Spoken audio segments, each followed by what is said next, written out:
Hello, can you hear me now? Ah, there we go. Goddamn Windows. Windows did a patch on my PC and decided to stuff up all the settings. Again.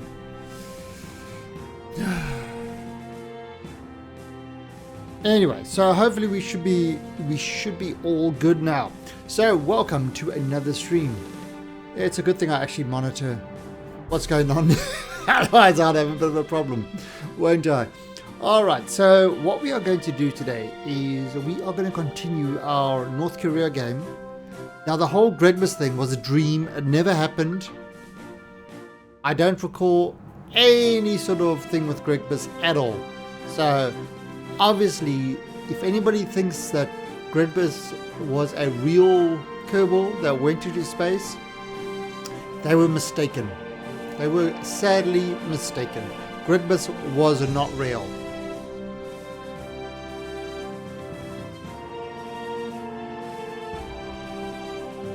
Yeah, that's going to be my story. I'm going to stick to that one. Gregbus was not real. Alright, so let us get going with Kerbal Space Program. Okay, so what we are going to do today is we are going to head off. Ooh, what's that? Oh, it's a retweet. Alright, so we are going to head off to into the game, and let's go have a look at what the state of our current game is. It is a game that no longer contains Gregbus. Now this is our North Korea series, which is our hard mode career series. So it is actually hard, surprisingly enough. So let's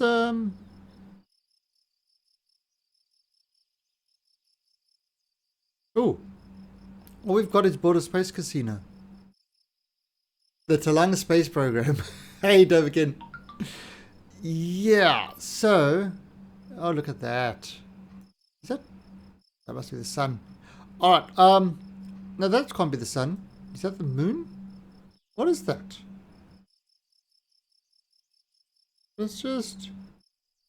give this a little bit. So how are you doing, Mr. Dovikin?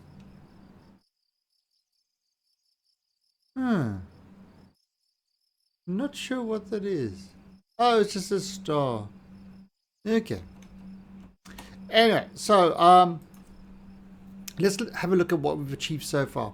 So far, we have got all this. We've actually unlocked the entire science tree. Our missions. We've actually achieved all the missions except for the Space Casino. We haven't done the Space Casino yet. We've got more tourism. Investor tour, grand tourist. Oh, only 3.2 million.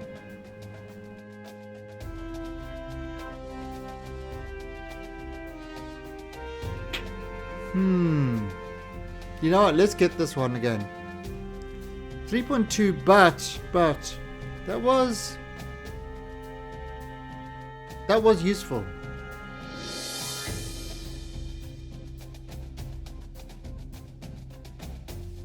Oh yeah, no worries, Dovikin. Not everybody is perfect like me every day.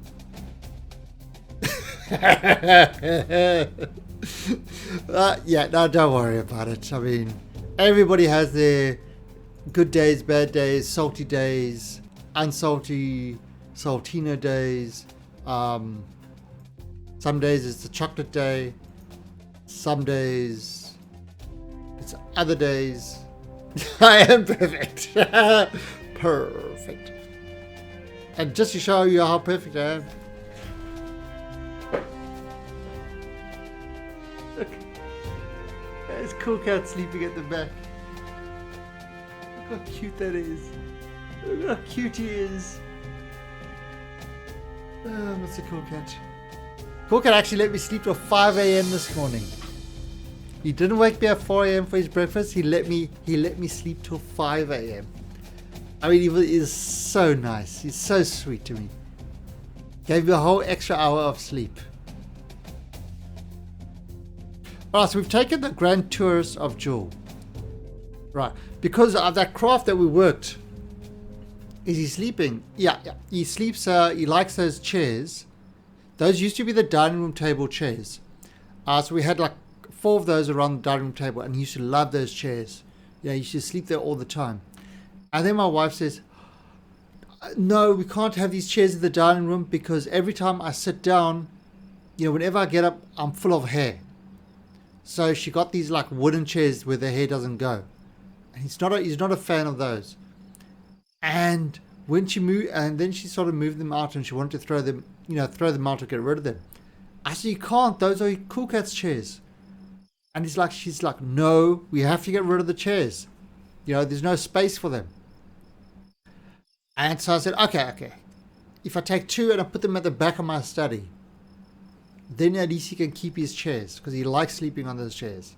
So I put 2 chairs at the back of my study, and yes, whenever I do my streams, he always comes into the study room where you've got the aircon on, goes back behind the green screen, and has his little nap.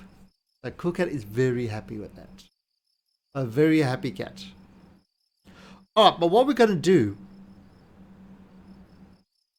right now is we're going to look at when is the next window to do this, to do the tour, the grand tour of Jewel.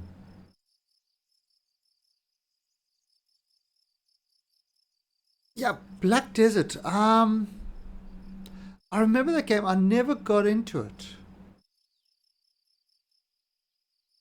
Oh, wait, what did it say? First, we have escaped the gravitational influence of Bop. Great, and then we died. So let me actually just have a look when the next instance of going to Jewel is. Kerbin to Jewel.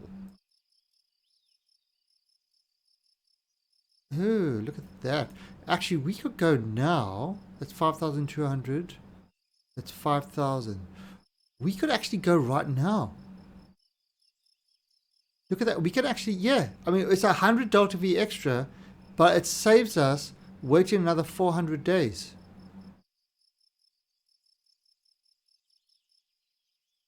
I mean, yeah, it's going to take us... No, it's not going to take us... There we go. Look at that. Add. Great. So our guys are ready to go like right now. Kerbin to Jewel. Kerbin to Jewel. There you go. Oh, excellent. So we can actually launch our other ship right now. But let's just have a look. And we could use the same ship. That's perfect. So let's have a look at what we've got.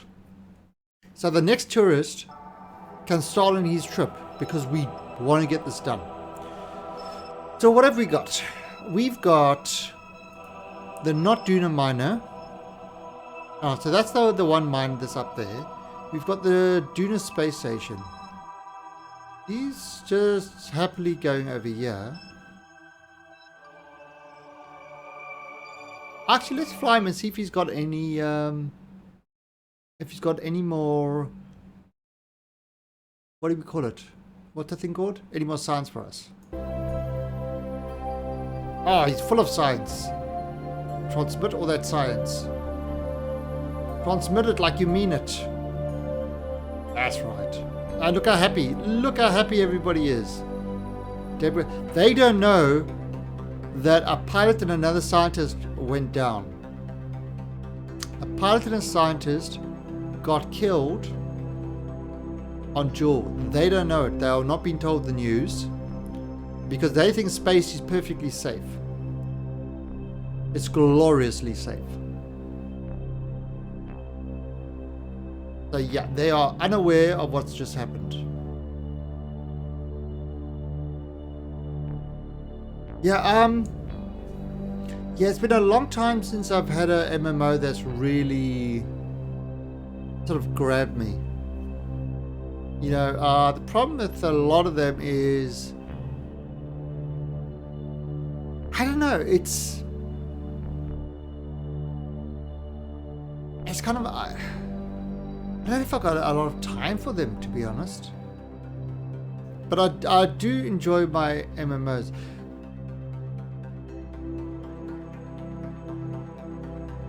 But one of the issues that I've got with a lot of the MMOs is they are what do you call it? Action. They become action MMOs. So, which in theory is great. It makes it sort of more, like for example,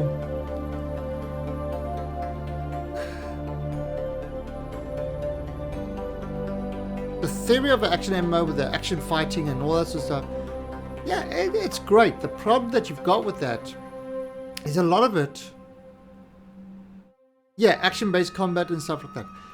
Now that's great, except there's a problem. If you're not in the States and they're not servers in your region, then you suffer from the ping problem, where a lot of the time you just, for example, like a perfect example of this is with me, was it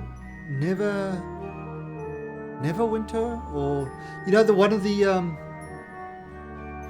one of the what do you call it? It's one of the cryptic games. Is it Neverwinter? Anyway, but they had the same sort of thing. The problem was there were certain dungeons that you just couldn't do if you had a 200 plus ping. Not EverQuest. EverQuest was great. I enjoyed EverQuest.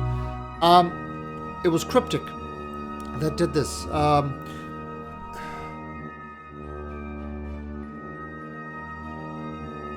Oh God, I know it.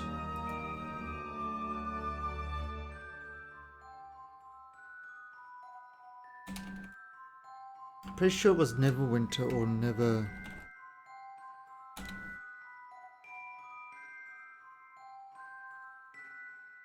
Yeah, Neverwinter. By Cryptic did that. Arc Games apparently now.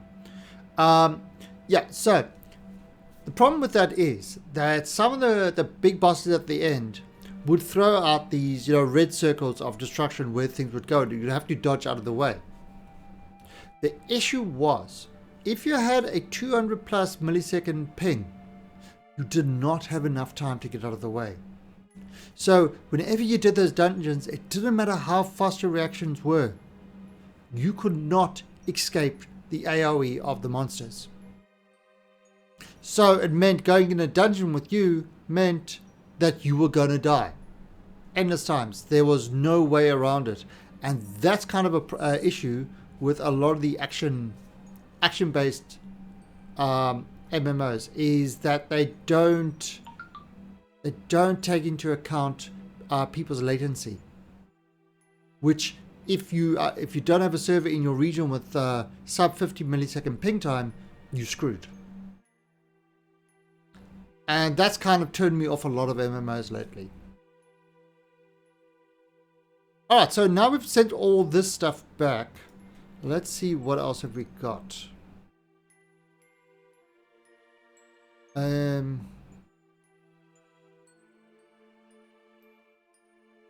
we've got, we're gonna go, alright, so let's launch these guys to Jewel. What's this one? Solar Space Station. Well, let's head back to the tracking station. Again,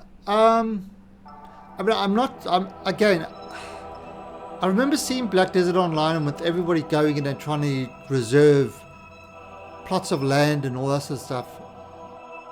Never really got into it.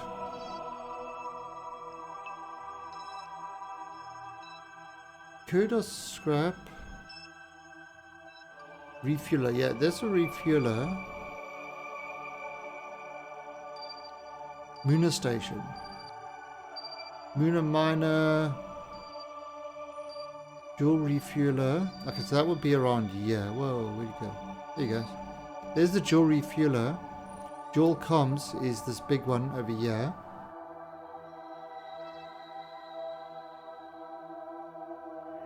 Hey, John. Your game went okay. You made the top 10. Nice, nice. Oh, is that your John, you're PUBG. You made the top 10 in PUBG. I heard PUBG. Everyone plays PUBG except for me. Okay, so I think we've sent everybody up here. Okay, so now what we've got to do is we picked up another contract.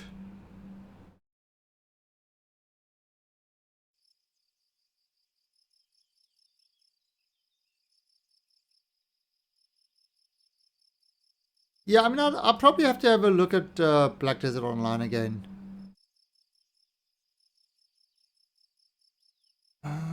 So Jewel 2, I could probably meet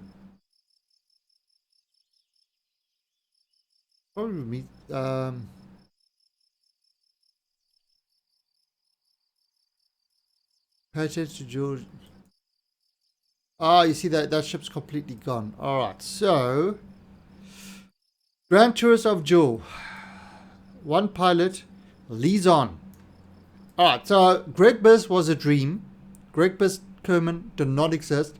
Our guys have not been to Jewel yet. The Jewel trip was a lie. So let's go to Jewel 2.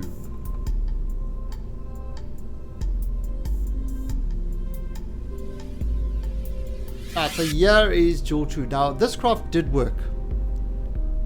We know this craft worked. What are you beeping about, Mr. Phone? You are beeping so much. You're absolutely... You're... Oh. Oh. Okay. Now stop beeping me.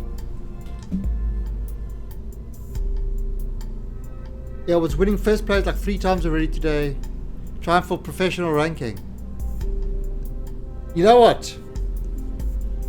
You should definitely try my SMP strategy. My SMP strategy, literally I win every game with it. SMP strategy for the win. I mean, I don't think there's any FPS that I have gone without using my SMP strategy. SMP rocks. It's rock out with your SMP strategy out. That's how good the SMP strategy is. It is that good.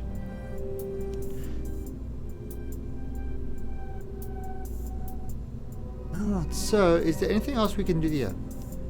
And you don't know what the SMP strategy is, do you? Where? You're gonna have to ask me. What? Say, Talang, oh mighty one, what is this SMP strategy you're talking about? I might tell you. Okay, so what we're going to do over here, did we need, maybe if we put one of these on there. Now, these are the thermo, alright, so one of these, just over there,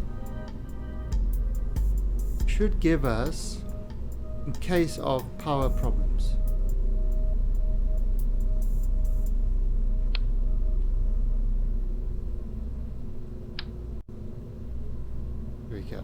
I'm just going to put that over there.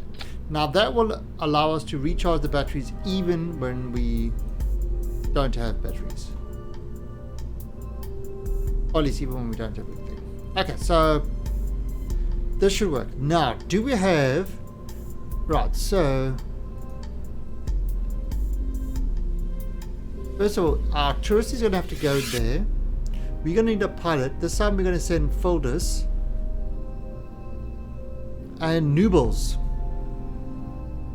Noobles is going to be our scientist.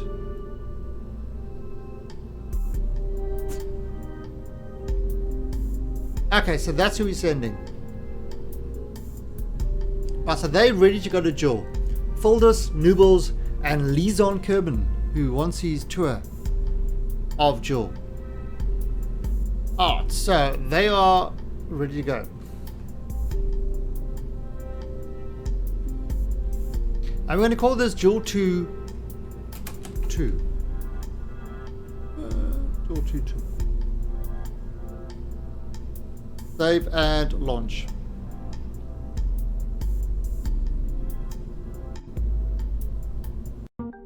Alright, so we're sending these guys on their mission to Jewel. Now, this thing's got a really low thrust to weight ratio, so I believe we have to send this all the way up to...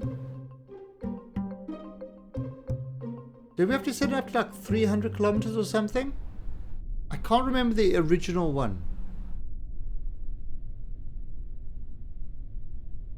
Don't quite recall the original. I think it was something like... How much Delta V ever got in this thing?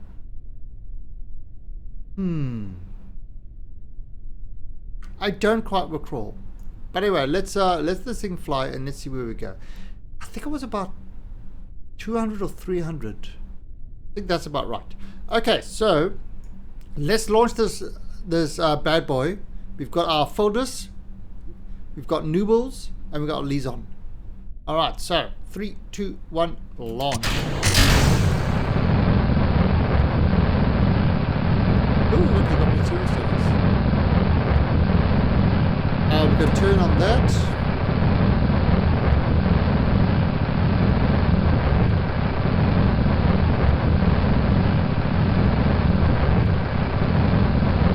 Okay, now we can turn.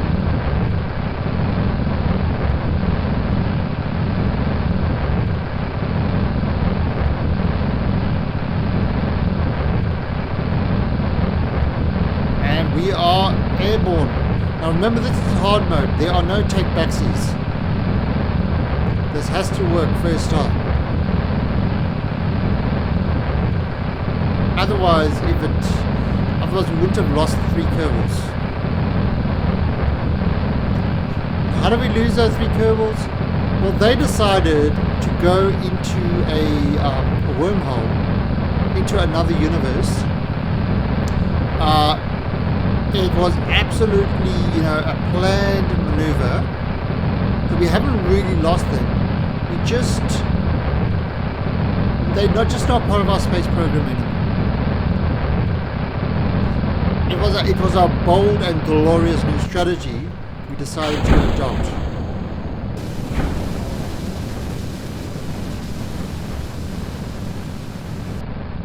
It's definitely a bold strategy that we decided to adopt. Ah, look at that sunrise.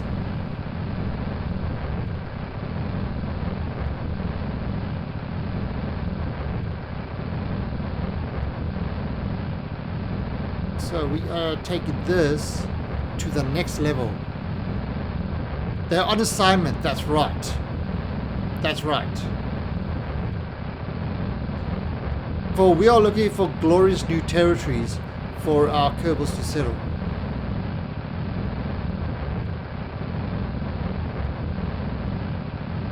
Glorious leader never does anything without a perfectly good strategy. And to think otherwise is blasphemy.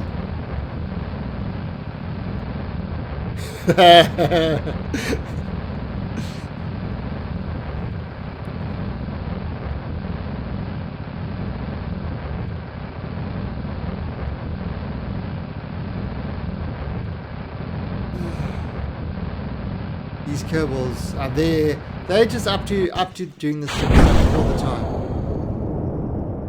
All the time.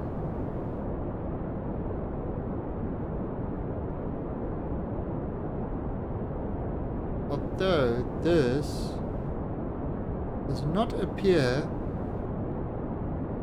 to be working out the way we want this to work. Kind of a I don't know if this is the best launch that we've ever had. I mean, it's going, but I don't know about... We are hitting space. We are picking up speed.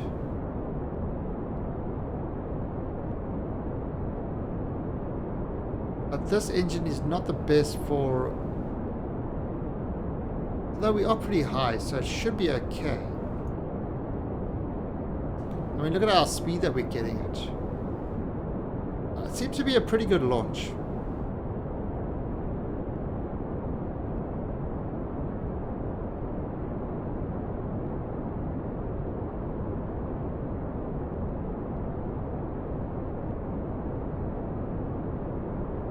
So we're getting up to 200. Let's just push it to 300. 291. Push that out to 300. There you go, 300. Alright, now what we can do is we can get rid of these things. We don't need them anymore. Lovely. We can open these guys up.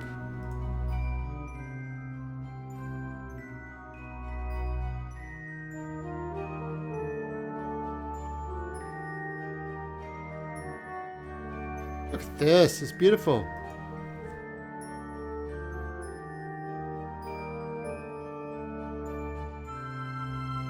So the next big update. Yeah. I've got Planet Nomads. Oh, holy crap. We are almost in orbit already. That's interesting. Add maneuver.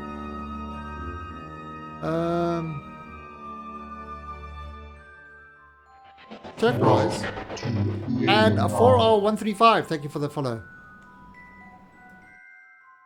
Hey, Tiger Shark. I can never die. Why can you never die? Are you a vampire?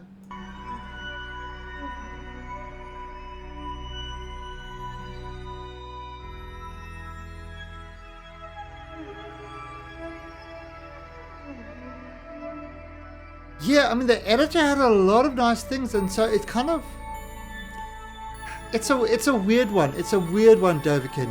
It really is. It's yeah. And the thing, you see, my big issue I've got with Planet Nomads is I'm excited to see how it develops. So there is that. However, my big issue that I've got with Planet Nomads, I killed you several times. Never. I don't kill Kerbals. I don't know what you're talking about. Lies. Propaganda, Tiger Shark. The glorious leader has never lost a Kerbal. He sent a few through various wormholes into alternative universes, but he knows exactly where they are. He's never lost a Kerbal. Sometimes the act of sending them through, is explosive. It's an explosive event. However, he knows where they're going, so he's not losing them. No Kerbal has died under the glorious leader watch. Not a single Kerbal. Alright, so 6.2 seconds burned before. But I think, you must... This propaganda is... It's not very fair to the glorious leader to keep spouting all this sort of propaganda that Kerbals die. Kerbals never die.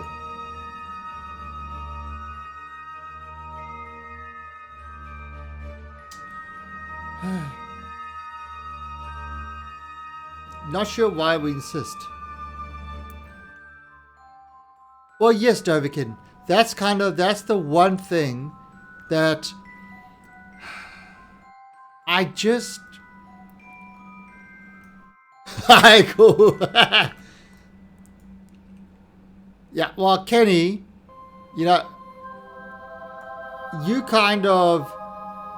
one of the people that the glorious leader uses as an example of why he's always right.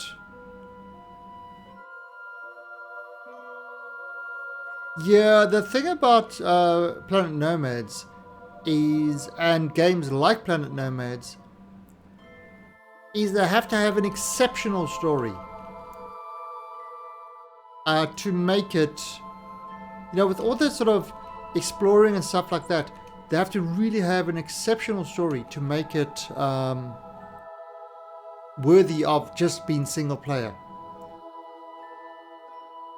You know, like Subnautica is a good example of something that it would be great with multiplayer, but there's actually there's a lot to do, and there's a good story behind the single player mission.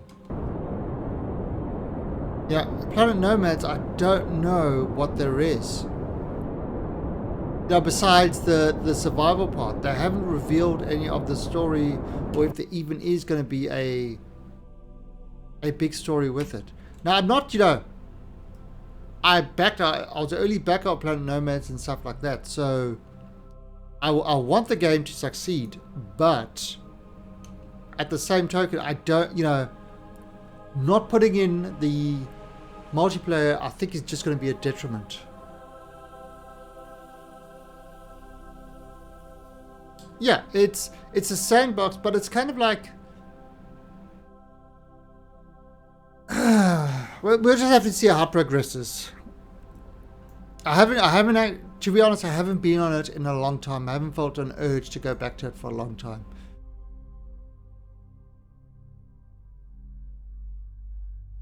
Alright, so now our original crew of the Joule 2 is ready to go. This is the original crew. The other crew, it was all in your brain. The other crew never really happened. The Glorious Leader did not have another crew going to Joule. This is the first time that Kerbals are going to Joule.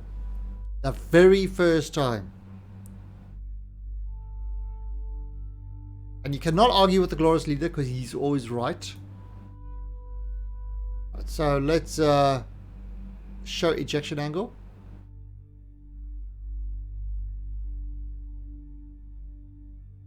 Right, so we're going to add a maneuver over here. That's in 15 minutes time. Alright, now we're going to have, what is a prograde? 1984. 2, and the normal is 716.8.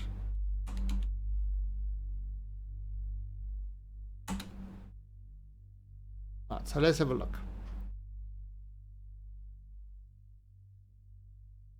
And look at that, it's already got it. Perfect. Alright, the burn time is going to be 12 minutes. 12 minutes.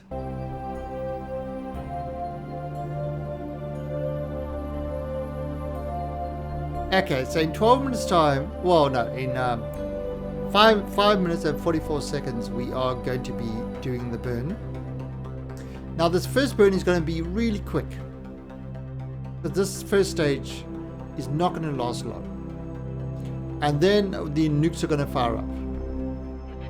Welcome to And Sammy Zamans.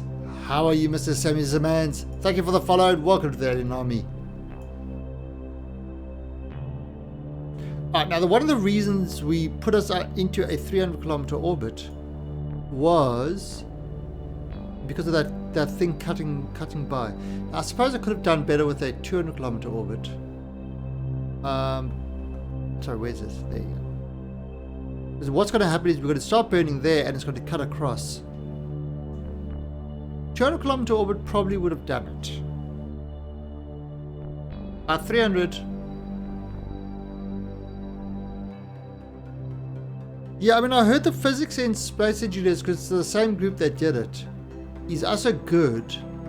The issue is that Space Engineers is a building game without any real game to it, if that makes sense. Well, and this is why I like Imperium. Imperium has a game to it, and it's a building game. Space Engineers, I don't know, is there, from what I've seen, there's no real game to it. It's just, it's more focused on the actual building. You know, at least with Imperium, you've got other planets to visit, different universes. Like, yeah, I built, like, last week I built a ship. Or was it the beginning of this week? I built a ship in Imperium, a battleship. And I've actually spawned it now. And holy shit, that thing just is a monster. So tonight, I think what we're going to do with Imperium is we're going to take that battleship up and see if we can find things to kill. Because killing things with a battleship is great. Because you can say, you suck my battleship. And mean it. Oh, crap. 544.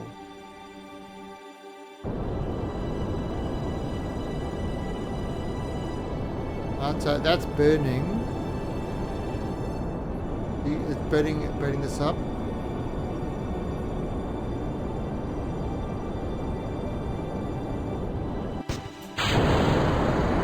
Oh, there is the nuclear ones. Alright, so the nukes are going to require these things.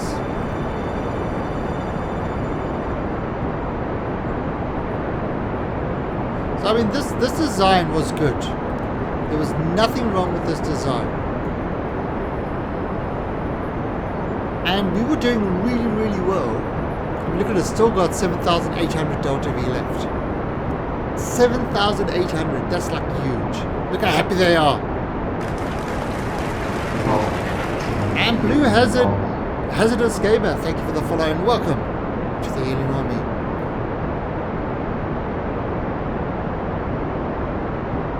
Yep, we are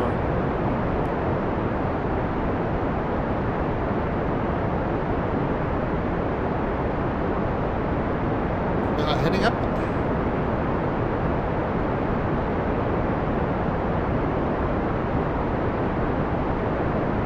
Oh, look at it go. Alright, now this is going to take a while. So what we could do is, you see kind of it's getting a little bit orange there. Let's use the alt, kind of speed it up a bit. And also if you look here, you see how it's cutting across. The periapsis is dropped like 30 kilometers already.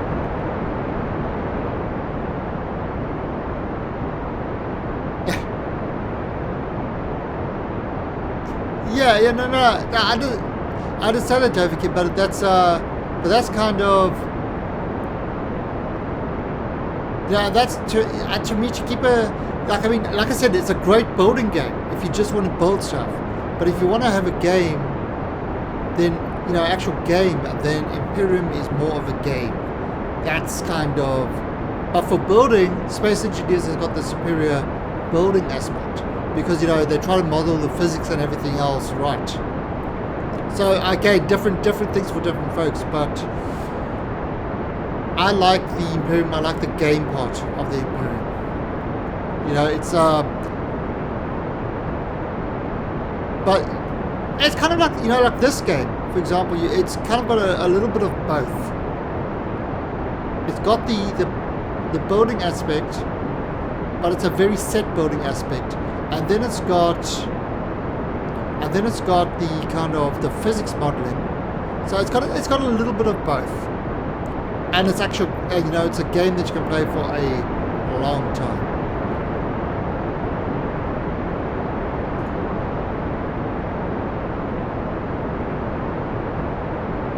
Yeah, Kerbal is pretty.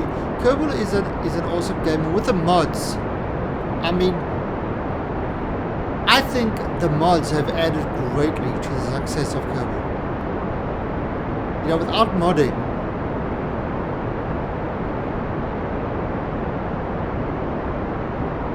it would be a little bit frustrating, actually. The mods have definitely done a ton for this game. Look at that, look how this whole thing is heating up. You see, it still hasn't reached here, but you can kind of see how all the tanks in that are heating up. You can see the different temperature values. of just how everything is heating up there. And that's kind of what we see with this overlay, this temperature overlay.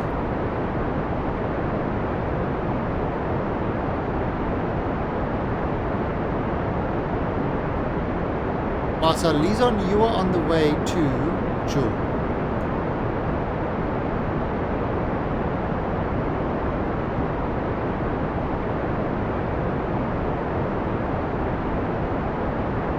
And you'll become a Kerbal hero.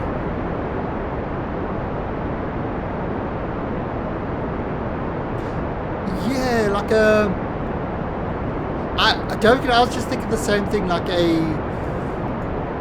something that uses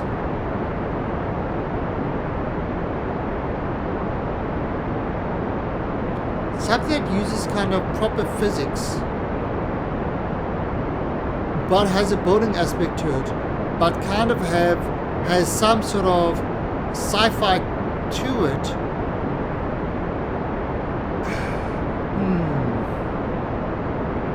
Yeah, that would appeal to the Kerbal base and sci-fi fans a lot, I would think.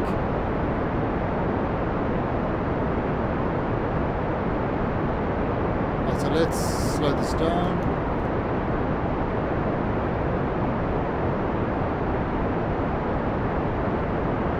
Well, there is alright, so real world physics or proper space physics, there is helium, but it's not really building ships, you know, it's building space stations, and fighting in that is going to be part of it. They are talking about things like carriers, you know, they are talking about carriers and stuff like that. Oh, look at this, you see how much heat it's got. So I'll wait for this to remove all the heat, and then we're going to yeah, you see this whole ship is heated up quite a bit, and that's why these things are now drawing all the heat from all the engines and stuff like that. It was almost at the point where those things would be maxed out.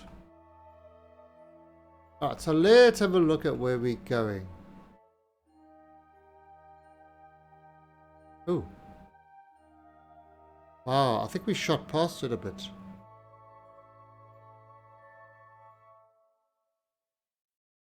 I think we actually shot past it a bit.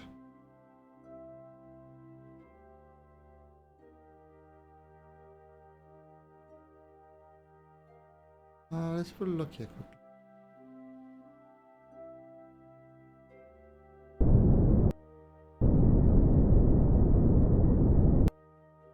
Alright, well, I think we, yeah, we've missed it. We have missed it. But I think what we're going to do is, once we get out of here, we will make an adjustment. I see 5 years. No. In 3 days. Add a maneuver there. So once we get to this 3-day point, we will make an adjustment. That was like looking at a big glow bug. Yeah. So look at this. Right now, you can see kind of the like, these are hot. Like, look at these. 25 degrees. They're still kind of trying to radiate all the heat out. Yeah, it's and you can see the solar panels are still cool, but everything else on the ship is, you know, these are attached to the engines, so they heat it up quicker than these center ones. But yeah, that looks pretty cool. I love these sort of things where you can actually have a look at what's actually happening to your ship and make adjustments and stuff like that. Alright, so that's kind of the aspect we're going to. This is now on Jewel.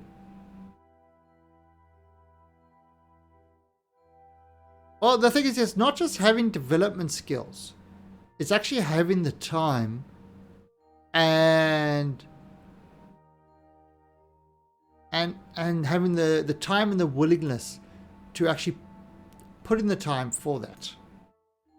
See, that's also a big key factor. Is, like, for example, I do have the development skills, but I don't have the time or even the motivation to do a lot of this stuff. Yeah, that's kind of why I stream instead. And lol at other people.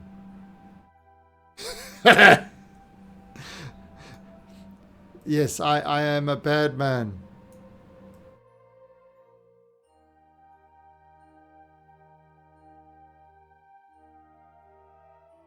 Alright, so I think if we just do that, and what we're going to do is we'll wait until we're further out, and then we'll make another adjustment to, so this is in 3 days' time. So we'll do that over there.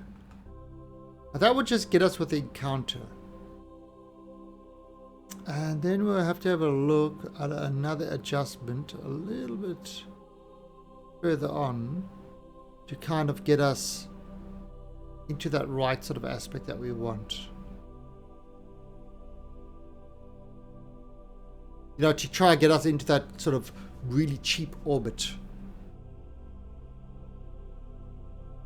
But that was our key to our last success, is getting us into the really, really cheap orbit. Fire and Fury, mofo.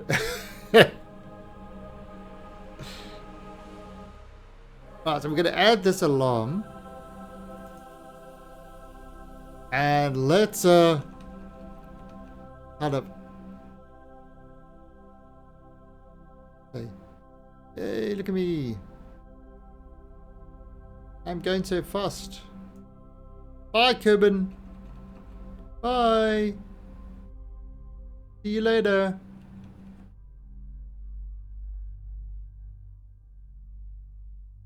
Now, you see that little 4 signs thing is collecting all our sounds, which is great.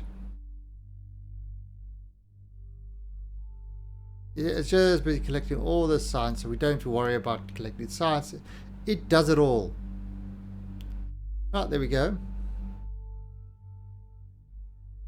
Oh, that's 2 minutes out. Okay, so I can just delete this one now. And what we're going to do is we can do this burn over here. And what that's going to do is it's just going to put us... There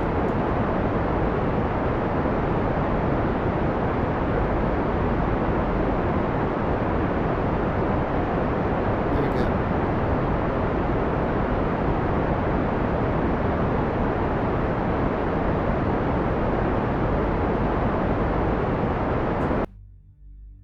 Okay, that's good enough. Yeah, maybe a little more. Okay, there you go.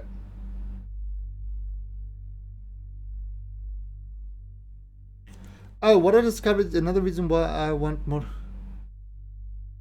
Oh, or Doverkin, our current, we are using the Voodoo 2 map on our server, on our Imperium server. 48 different systems, I believe. 48.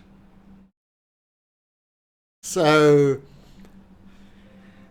there is a lot of systems.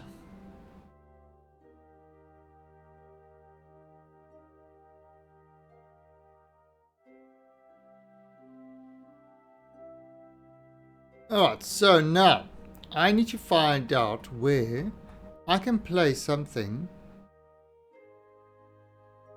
that will give us the best chance, the cheapest way to actually kind of get there. And I think maybe over here in 147 days. So let's have a look.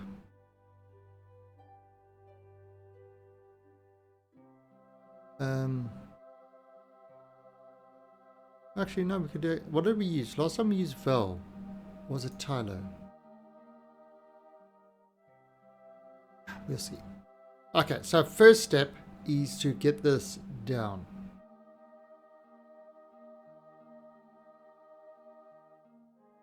Second step is to bring this out. Oops, other way. Let's see. Okay, so what's this going to do? More patches. Nope, that is too much. Bring this out a bit more. Ah, there we go, there.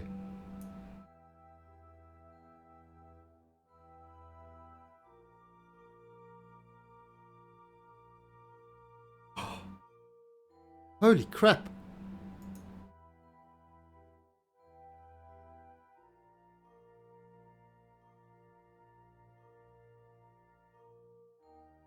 Um,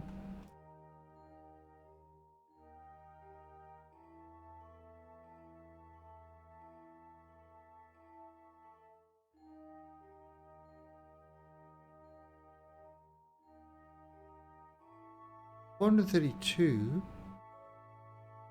Let's see. 432. Can I adjust it a bit more? Now that is giving us. Can I bring it up and down?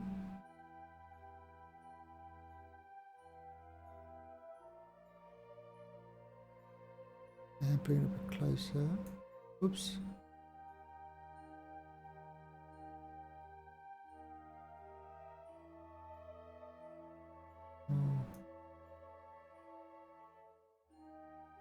Okay, turn the sensitivity way down.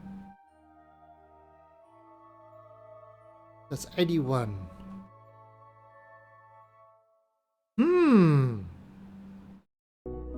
Now that will put us for 4.6 delta V. An adjustment of 4.6 delta V, I will get myself into orbit of Joule. 4.6 delta V. And Mr. Sasfo Arasp, thank you for the... He's got a very hard name to say. Thank you for the auto host. Very much appreciated. So look at that. How's that? And that's taken me with an 84 of lathe. Now the question is, what is lathe's... let's hide this. What is lathe's atmosphere? 50. Okay, so we're not getting into that atmosphere. Alright, that's good. So 84 of lathe. Holy crap. It puts me into a big orbit, but it does put me into an orbit of Joule for a grand total of 4.6 delta V. And it achieves our one goal that we've got here, which is to be below 250 kilometers on lathe. 4.6, come on. Getting into orbit of Joule for 4.6 delta V. I thought 52 was cheap. That is even cheaper. So we are going to add this.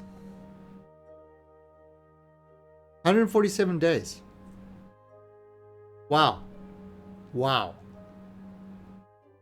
You know you're going to dig that.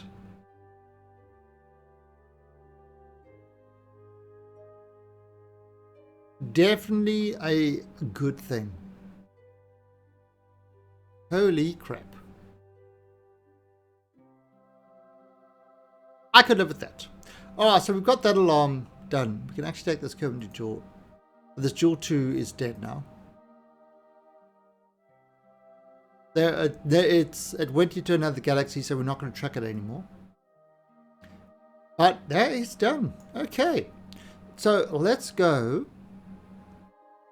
Let's just go back to the Space Center. Because that's going to be 134 days. Now we could wait for it.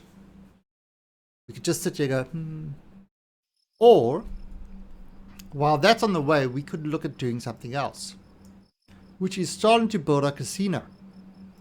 We've got all our parts. We could start thinking about putting our casino together. I mean, let's look at the... Alright, so we've got administration building. Now, patent licensing. Takes 5% science gains from contracts, yields funds for each science. If I do 100% commitment, takes 100% of science gains from field work, yields 103. So you see, this strategy, you commit 100% to this strategy. Reputation must be at least 750 or higher.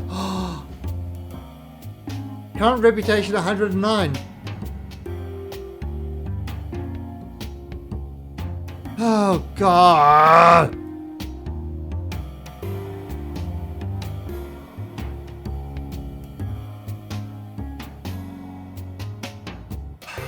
%48 commitment.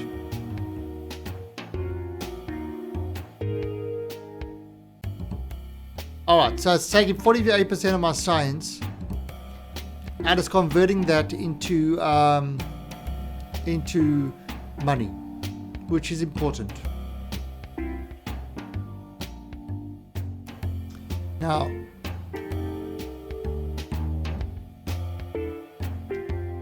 okay, we could just sell all our remaining science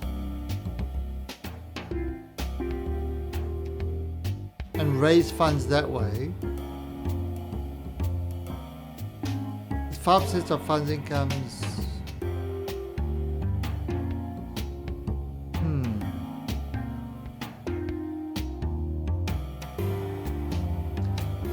Now,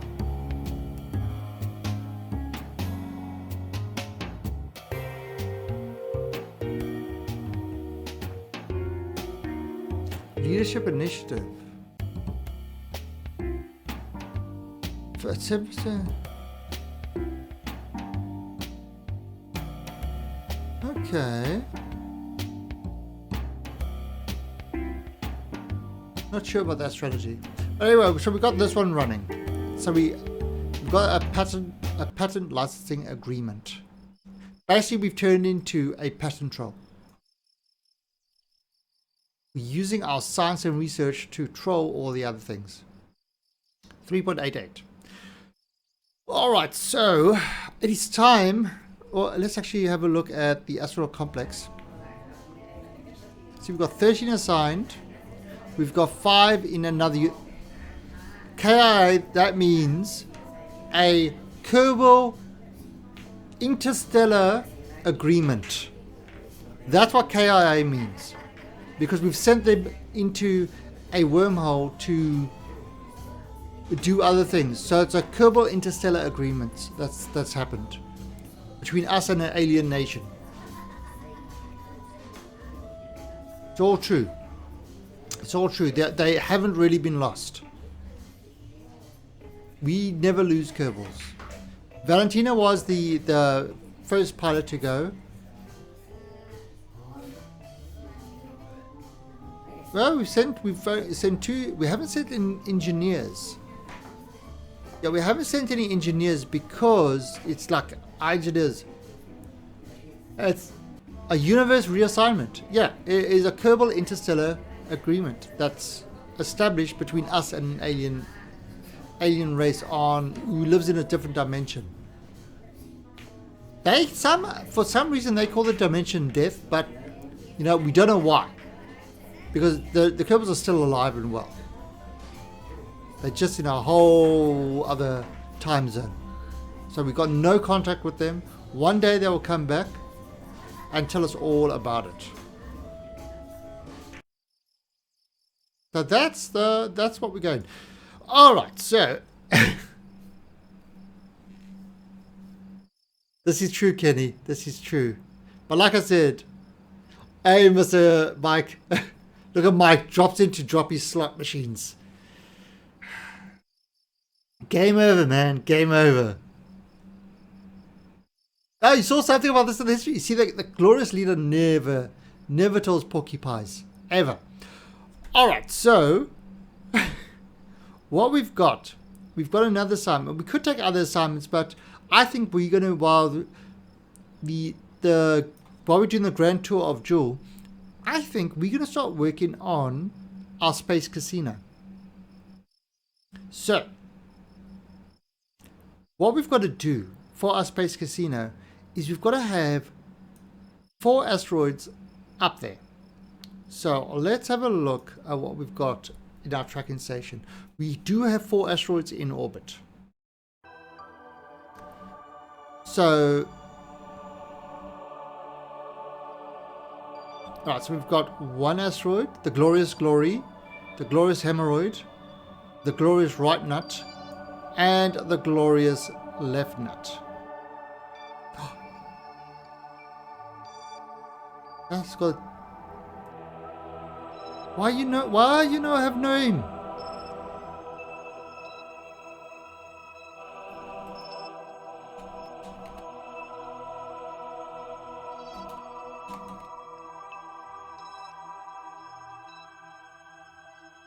The right nut, the left nut. Glorious Glory and the Glorious Hemorrhoid. Now the Glorious Hemorrhoid is our biggest asteroid. So this is, everything is going to be built on this. So what we're going to do, we're going to have to collect these other asteroids and dock them to this guy. So what I'm thinking of is doing is having, so we've got these four now. This guy is the big one. The Glorious Glory is not that big. I think it's a size. Can we actually see? Oh, we can't see, can we? Can't actually see it from that screen. We actually have to visit them. Alright, so let's have a look. This is 69 tons. Okay. The Glorious Glory.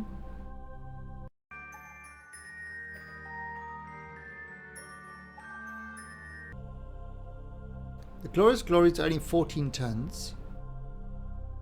The right nut is, I think, because your left nut hangs lower than the right nut, so the left nut is heavier than the right nut. This is 1.8 tons. It's tiny. And the left nut, I think it's probably about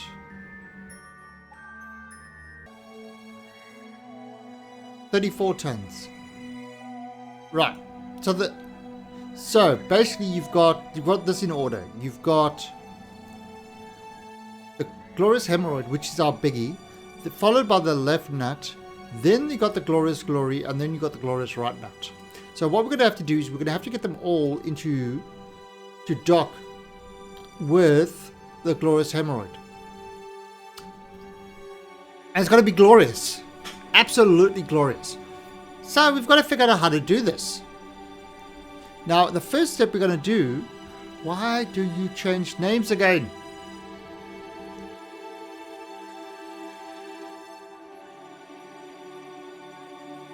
No, it's weight.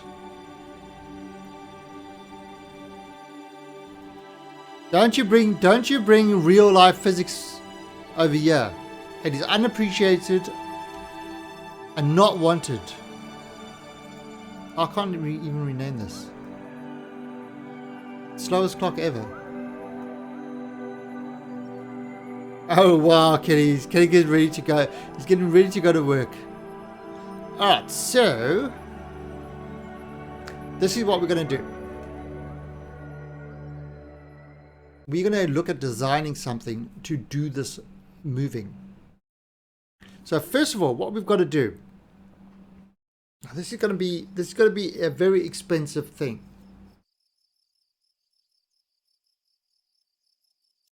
This is going to be a very expensive.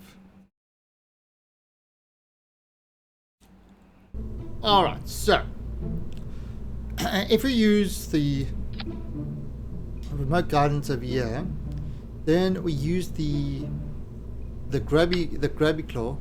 Okay, so get rid of you. I can actually use a small one. Alright, then we use a grabby claw. Where are you, Mr. Grabby Claw? Alright, so that will grab onto the Glorious Hemorrhoid.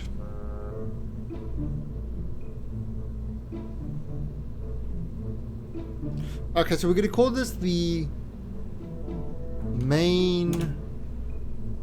wait, this is a casino.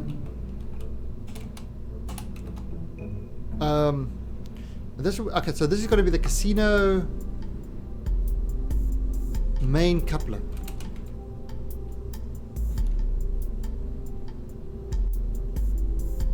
Alright, so this is going to be kind of hooked into the thing, and everything is going to connect to this. Alright, so if I have this there, then I have kind of that like that.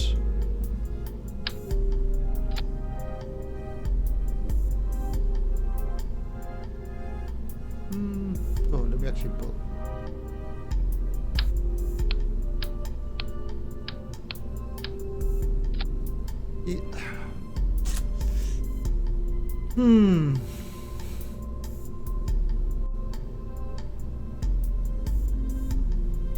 I don't know.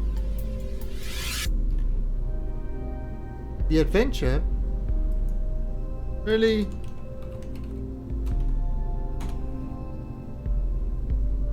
$19 more seconds. And then you can have your adventures. Okay, so...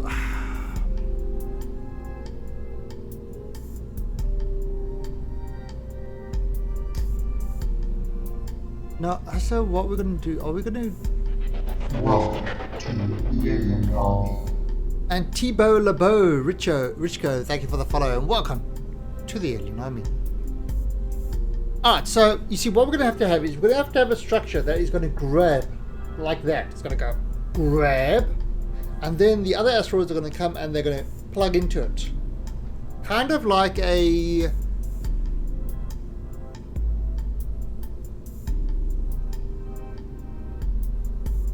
Yeah, so we got the big first asteroid and then the...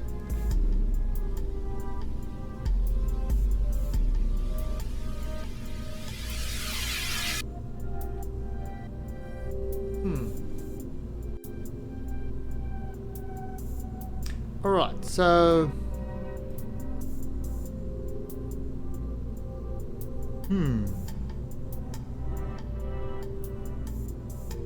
Let's have a look. Now we could do a structural.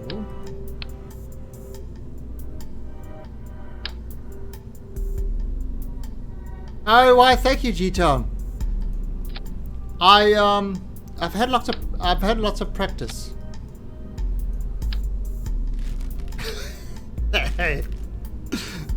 I've been practicing my grabbing strategies. So that should give us a little bit of space. Hopefully this will be enough.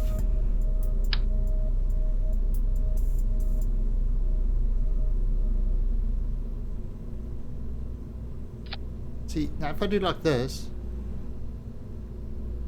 I have a serious Kerbal. You have a serious Kerbal. Alright, this is gonna be totally something ridiculous. What is your serious Kerbal?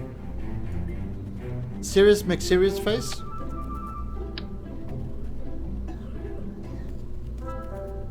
Mr. McSerious? Oh, you have a question. Wow! And he throws in an insult on top of that. And Jessa Jack 30, thank you for the follow. Welcome to the Alien Army.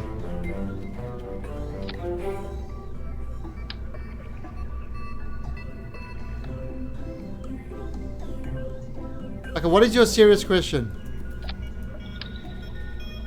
What is your serious question, KD? And if it's not serious enough, you'll be very sad.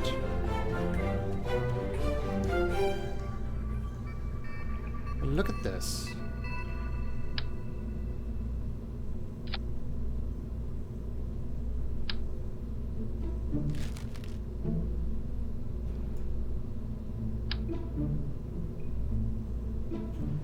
Alright, so that is going to be kind of the main structure that is going to couple onto the asteroids.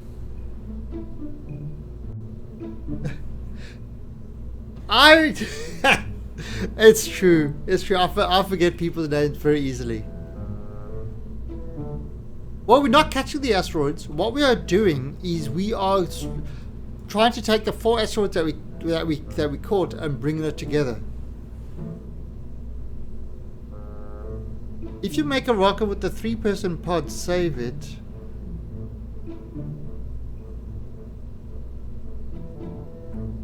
What?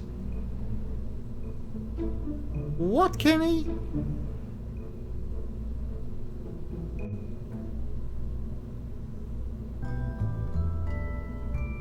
Not as important as creepy.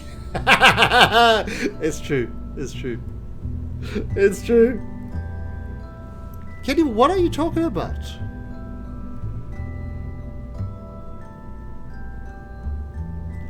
Oh, wait, I think I know what Kenny's talking about. Alright, let's save this. This is what Kenny's talking about.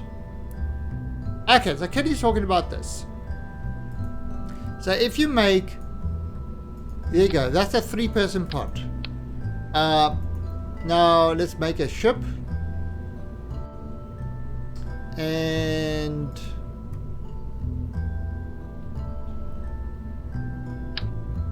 Is this what you're talking about, Kenny? Oh, so there you go. There's your little ship with a 3-person pod. So we save this as 3-man pod. Or we'll save this as Kenny's pod. Kenny's pod. Kenny likes ponies, so that's why we're spelling it like Kenny's.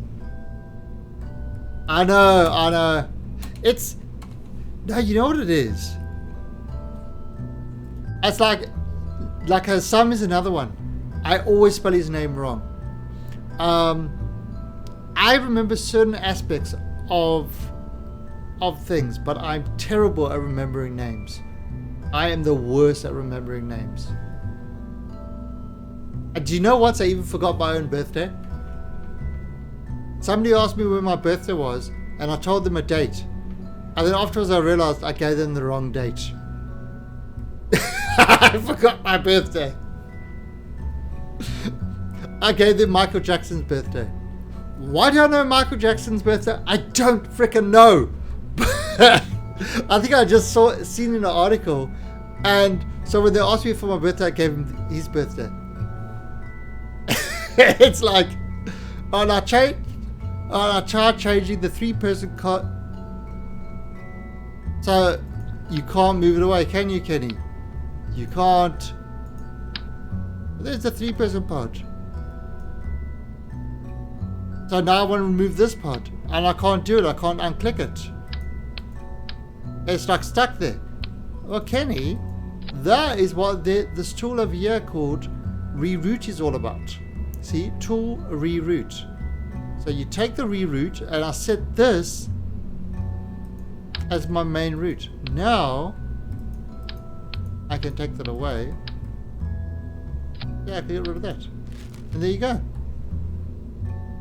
That's what the whole reroute is about. You change what is your route part of your ship. Because the way the building tree works is you've got one route and everything is built off that route. And this is kind of why you can't do things like this.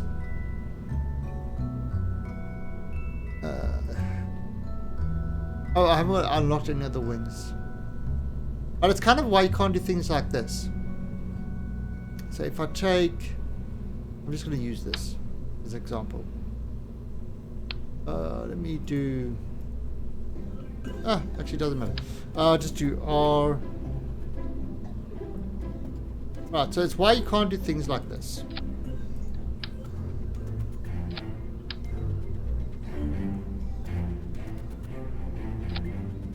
Right, so you see there, you've got that like that. Now I want to put, I want to kind of put this, I want to, join these together, and look at that. I can only do to one or the other. See, like that looks like it's joined, but it's not. If I look at, if I look on this tree, it highlights all that in green because this is the root. This is connected to it. That is connected to that. But it doesn't enclose that off. So this one doesn't contain that one. Even though it appears that it does, it doesn't. This branch does. And then in order to join this is where you've got your struts. Now you would have to do something like that. And that would hold it together. But otherwise, this is not part of that tree. This is part of that tree. That wasn't. No, actually, G-Town, that's one of his better questions. Now that's actually something, because they never used to be able to do that. This is a new thing in. When did this come in? Was it Kerbal 1.1 or 1.2? There used to be a mod add-on to do that. It actually used to be a mod that you used to install in order to change the route of your ship. But say for example now I wanted to add in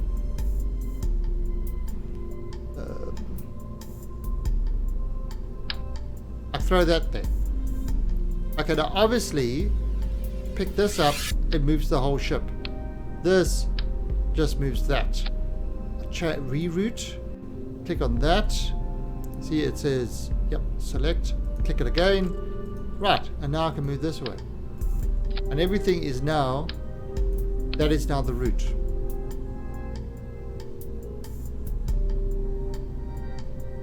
What's the difference between a cock and a rooster?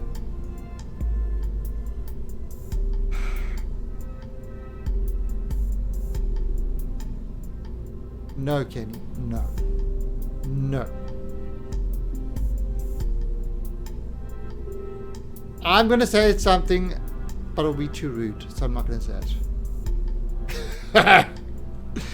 It's something about stroking.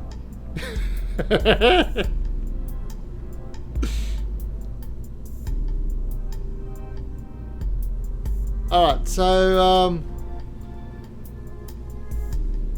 yeah, so that's kind of how that works. You can kind of see this highlights the everything in that tree. So everything below it, and that's kind of what's good with this green highlight now. See, look at that. Now when I do that, it doesn't highlight this whole thing. Oh, that's separate. If I do the root node, it highlights everything. Another trick is, say you want to move your thing and you don't want to click on the root. If you press shift and you click on anything, any part of the craft, and if you click shift and left click, then you can move the whole craft. I mean, you can move the whole craft by going to the root part, but if you don't know where the root part is or you can't get to it easily, just shift click on any aspect and it provides you that movement.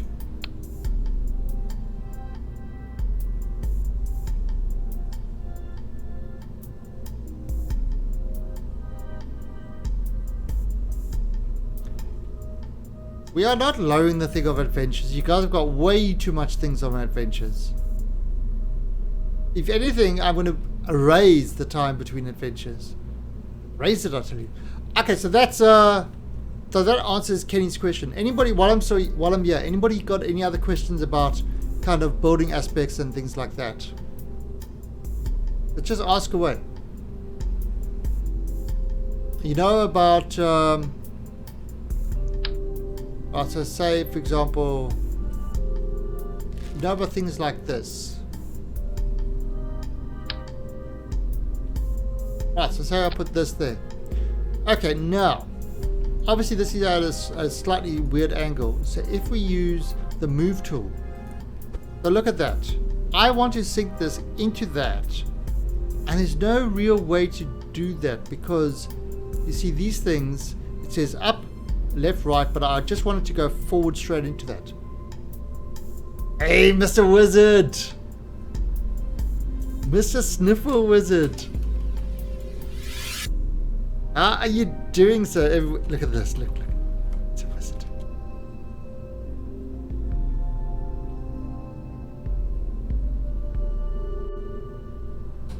You're a wizard, Harry. Ah! Look at all the little wizards! Now, Sniffle Wizard, he's one of my favorite streamers. One of my favorite streamers. True story. It's not Kenny, it's Sniffle Wizard. He is a really cool, chill, relaxed bloke. And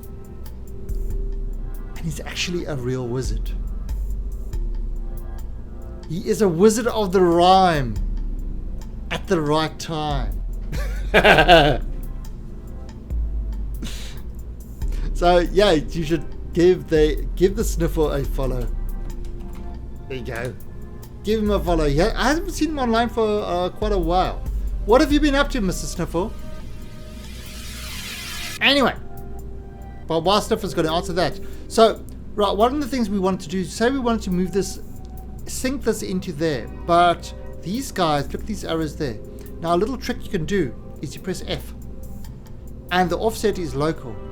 And look how I changed this. So now I can just sync this straight in. Like that. It's a local offset. If I press F, again, it's an absolute offset.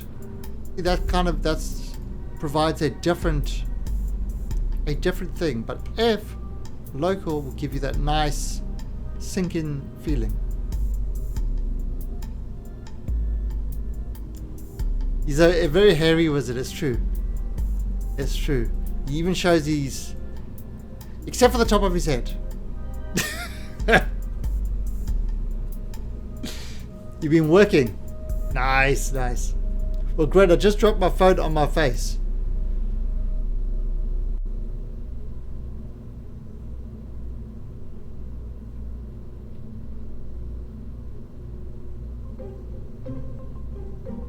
I don't know what to say about that, G-Town. Phone on face droppage. Very interesting thing. Alright, so that's a little trick over here with the F. You know, for absolute and local. And you know what? It also works for when you're rotating. See, there's local and absolute. So that's part. You look at that. You can rotate this part, but if you say to absolute, now it's, see that red looks different. So I mean, absolute and local. So those are useful things to remember.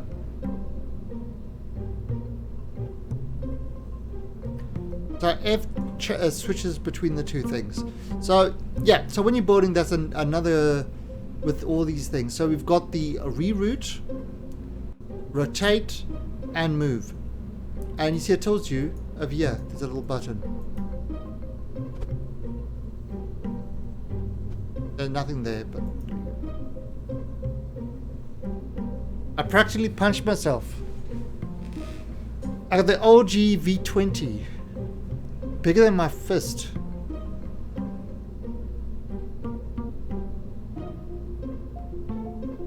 Well, this is bigger than my fist. You know what you should do, G-Town? You should get yourself a headband and put 2 sticks to it with like little grabby hands on the end. You can lie back and with, you know, oh, baseball cap with a large peak, and then you like tie it onto the front, and then you can have like sort of, it's like a VR helmet thing. Make your own VR thing. And Anarchos, thank you for the host, very much appreciated. Auto host. Okay, so we've got this boarding aspect. So let's go back to our grabby claw thing. Don't save. We don't want to save Kenny's pod. It's Kenny's pod. We got the asteroid catcher. What was it? It was called Casino.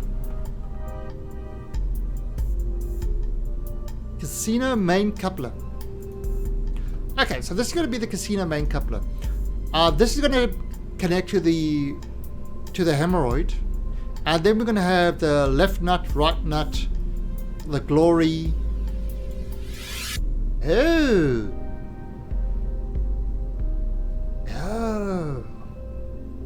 We've actually got an extra part.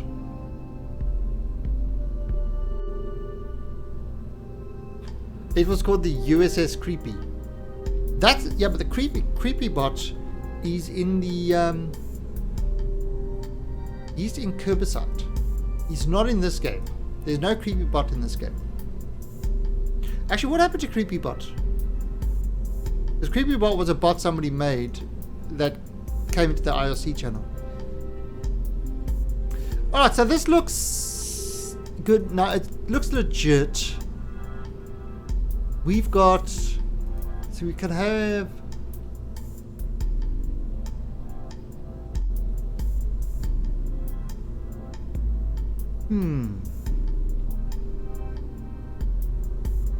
Creepybot is everywhere. Welcome to the alien army. And Ollie, thank you for the follow. Alright, so let's take... Okay. So, main asteroid, the various nuts of the asteroids. And we could actually have something else there. Maybe, like the living things. You can maybe dock there. We'll have to see. We'll have to see. And then we're going to have a smaller one over here. So, I think this might work. Now, what we're also going to do is just to kind of make this a little bit more special. We're going to... Asteroids have nuts. This year, it's true.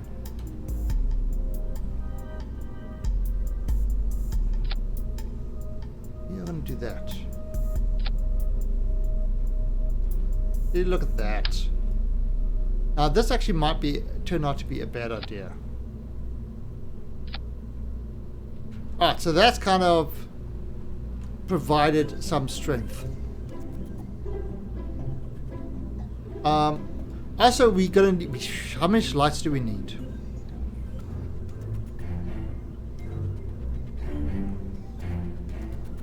We need at least 24 lights. So, we might as well add some lights now.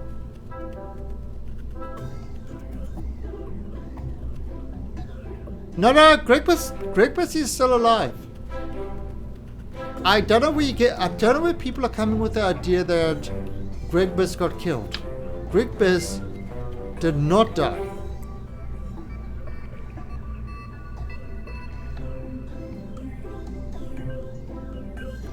Gregbus did not die. Gregbus is totally 100% alive and happy in his assignment in the alternative universe. So yeah.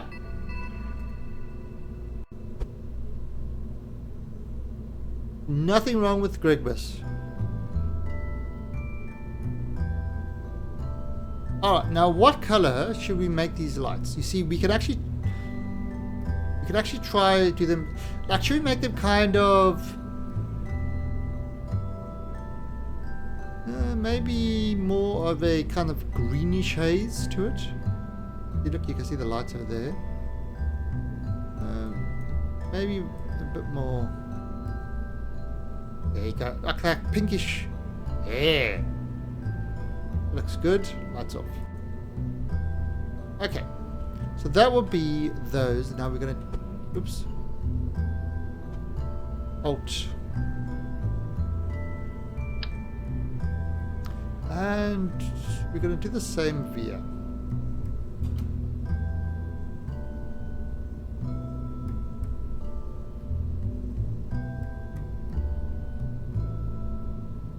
Yeah, the footage was totally rigged.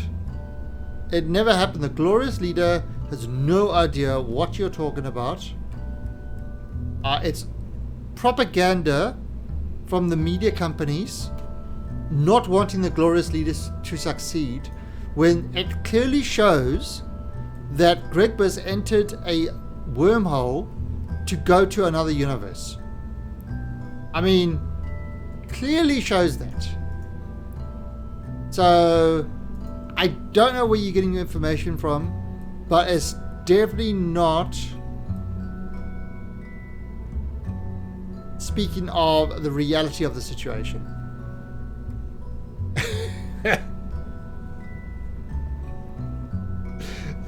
The footage was rigged. The Illuminati confirmed. Confirmed. Okay, so that's... What else do we want on this, that kind of... So this is going to be the main structure that is going to connect with the asteroid. And then the other asteroids are going to connect to it.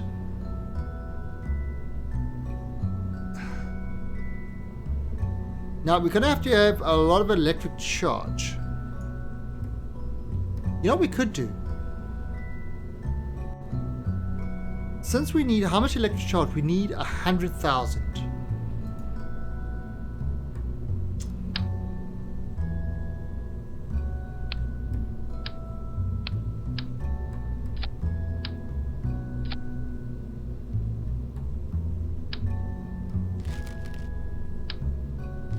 How about this?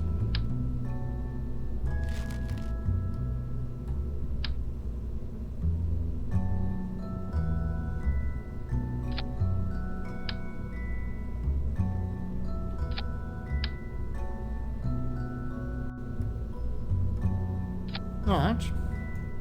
So that's already 16,000 electric charge. Yeah, to power the lights.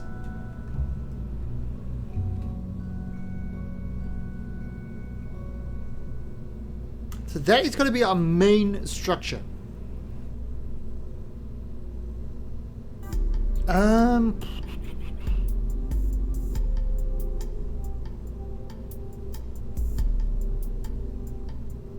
So we definitely need to be able to charge this.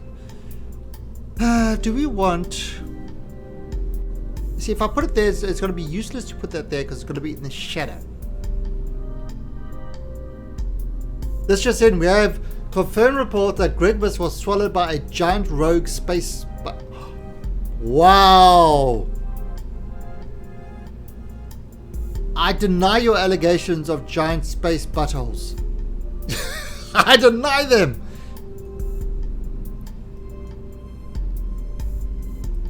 That's just... Wow. That's just wrong. That's wrong on so many levels. Cannot tell you how wrong that is. Twitter confirmed it. Okay, well then it must be right.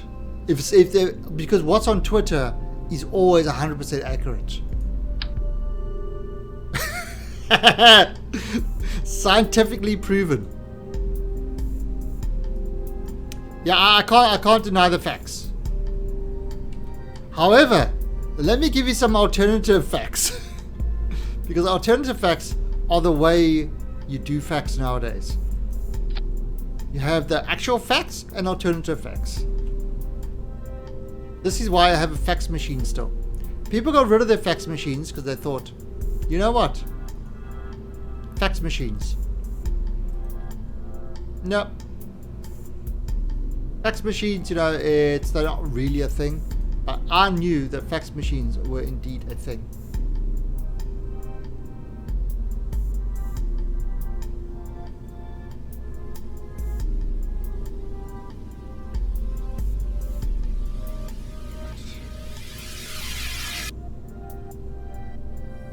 Okay, so now what we're going to do is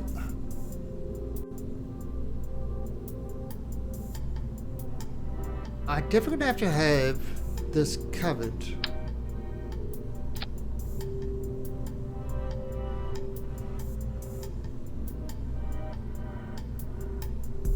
Oh no! Oh no! The battery power is too much.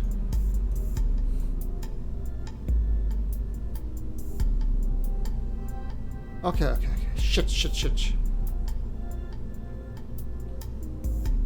Okay, wait. We can solve this.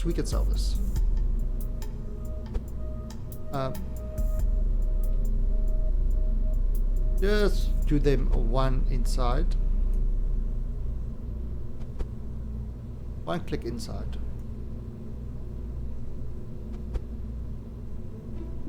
That shouldn't be too bad.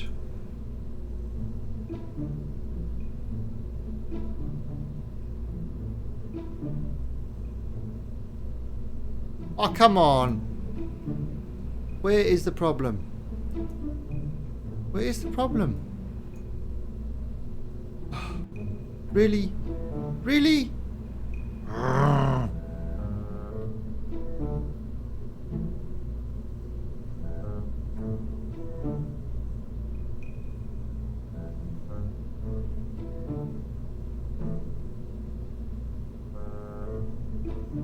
Back when I was in the army, we had a field tax. It was a huge case.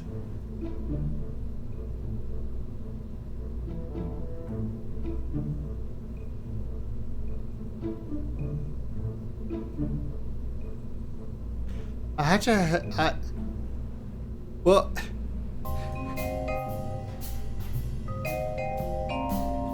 Alright. So. Before the internet. Right? My dad showed me this one fax he got. Because he asked one of the officers in like a town that is. Because, you know, with accounting. That was in a town that was. You know, like a little bit far out, you know, like a country town. And he was doing their account. So he asked them to send them their data on a floppy disk. You know, the 5.25-inch floppy disks. So, they sent him the data via fax. They took the floppy disk, they put it into the fax machine, and this is the time when the fax machines actually had the roll thing going.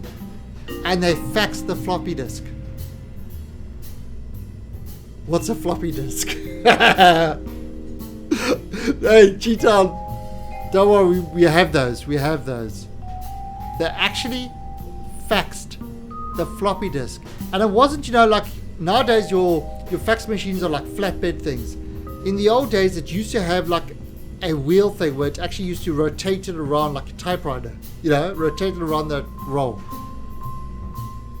And they faxed him a floppy disk. And so there's all the data. Alright, that's not good enough. The glorious leader is mighty upset about this. Could have asked them to do it again. So, now if I do shift, and just do a tiny shift.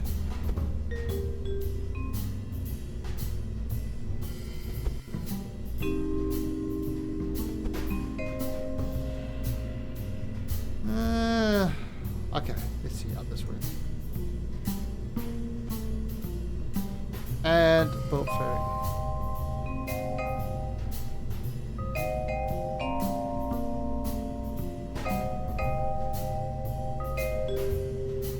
Yes! Yes, we have it.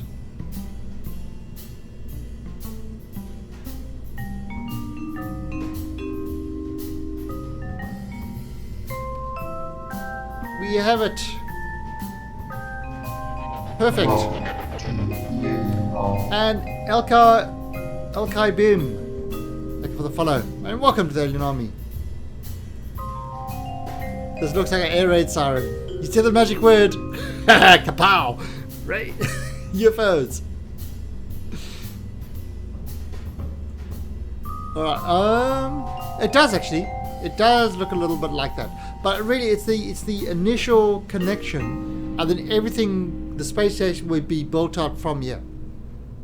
So this is kind of the very first part, the main coupler. The main coupler. There are many couplers, but this is the main coupler. This is our coupler.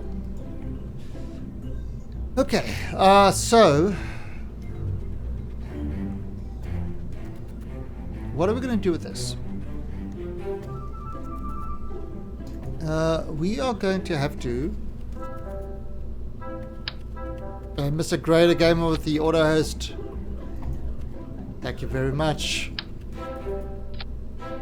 Okay, so that's like 2000 Delta V. That's a lot of Delta V.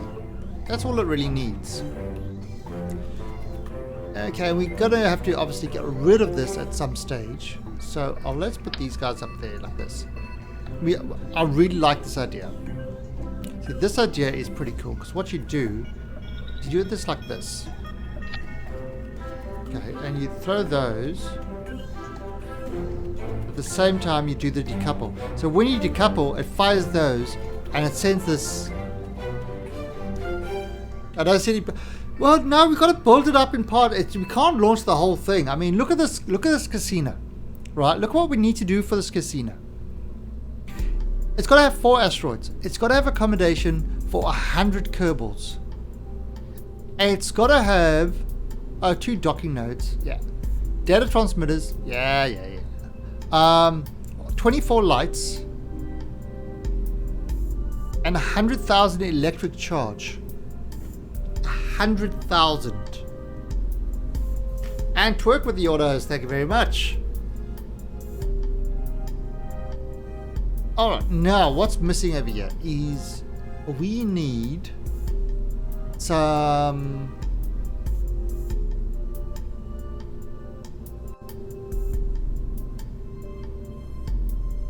do we want to have this on here? Do we actually want to have these guys on here? Why not? Might as well store some fuel on there. Alright. So, now look at that. That's the center of gravity now. What if I put these kind of up here? I'll put these. How does that do it? Okay, that's not much. Now, we've got to have the ability. Now, okay, if I will lose half this fuel, that's going to go up. Oh, and Ubernode with the auto host. Whoa, what's going on with the auto host? People are auto hosting me. It must be love.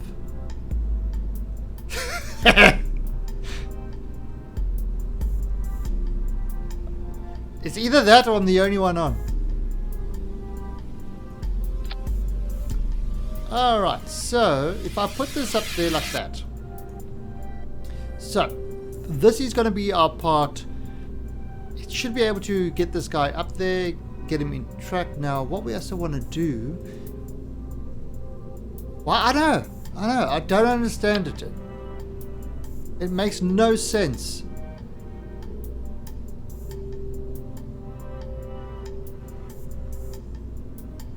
Like I said, it must be love. So if someone owns the house there with space. No! Target shot, that's what a waste. What a waste. Kerbals need mystery goo. You always wanted to know how they manufactured mystery goo? Now you know. I just make fun of my loyal servants? Never. I would never do such a thing. Never. Even though they dress funny. Okay, so look at that. 841. Oh, so that's 1,800. Just ask Kenny. Well, Kenny is anything but loyal. Kenny's mean. Aren't you, Kenny? You're a big meanie.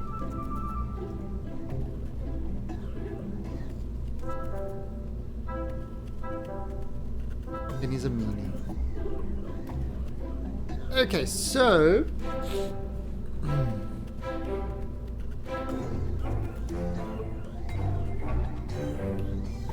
So I think that's he's mean, but he's not the worst sub. The worst sub is Mike. Mike the Gaming Wizard. Hey Vlad.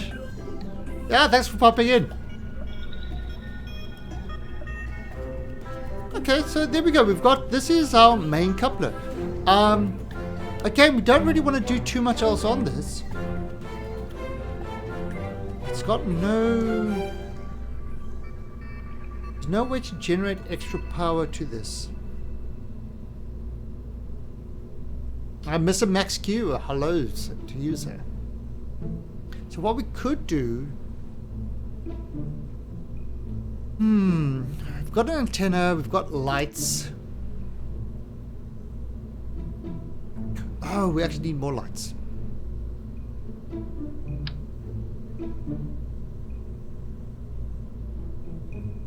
What I'm going to do... I'll do 2 of those.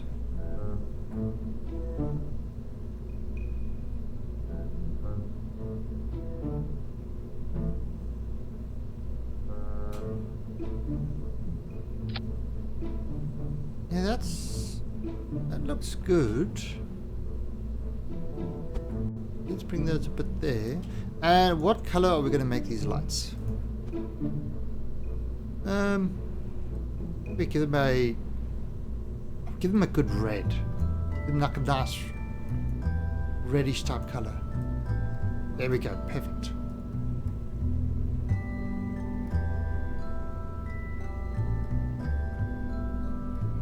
Okay, so we've got lots of lights. I mean, that's already 10 lights.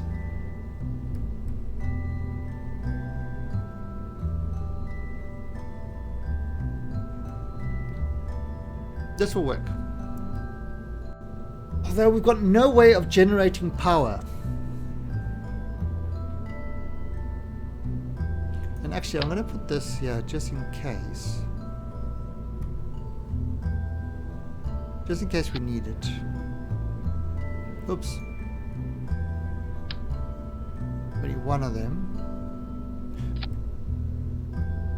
Ah! G-Town. Oh, G-Town didn't last long in that game.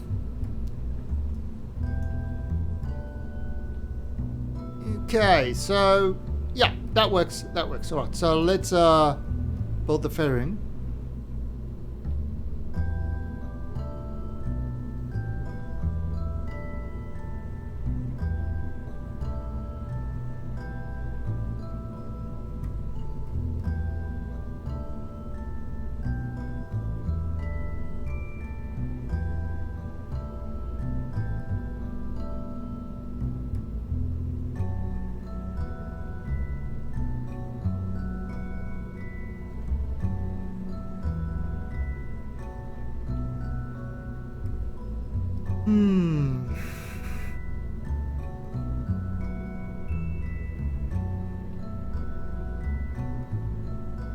I think what I'm going to do is I'm just going to have 2 of these.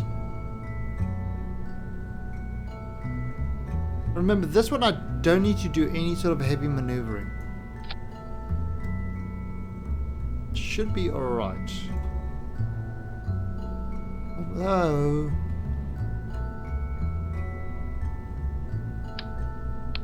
I'm going to have to do some maneuvering. Welcome to the Alien Army. And Kareer, thank you for the follow and welcome to the Alien Army. Okay, so that's some maneuvering. Alright, so now we've got to get this guy up into orbit.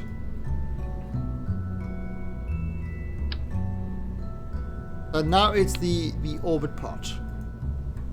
It shouldn't be too much of a problem to get this guy into orbit, to be honest. It's not that big a rocket. It's pretty tiny.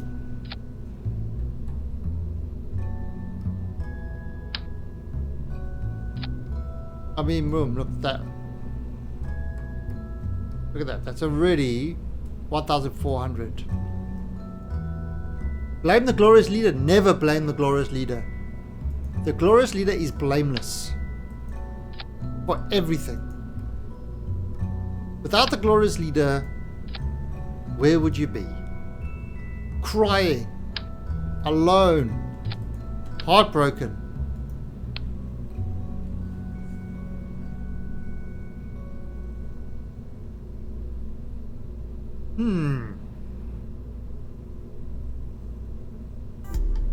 Not quite enough. Not quite enough.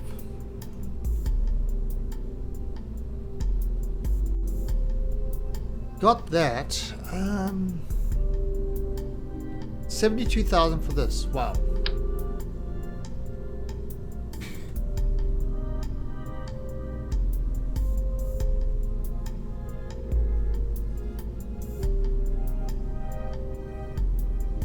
Hey, Mysterious Steve. So, Mysterious Steve, we are busy building a space casino. Our contract is to build a space casino. We have, so far, we have captured 4 asteroids. We are busy building the main connection hub of the 4 asteroids.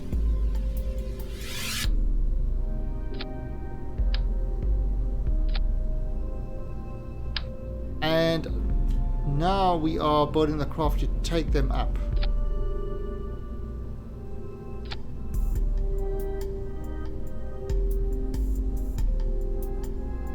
3-5. Perfect. Look at that. 1-3-4-4. Okay, not so perfect. Let's give it kind of these low ones there. Please blow up and launch. Wow. Wow, look at these guys. These guys are not here for the skill.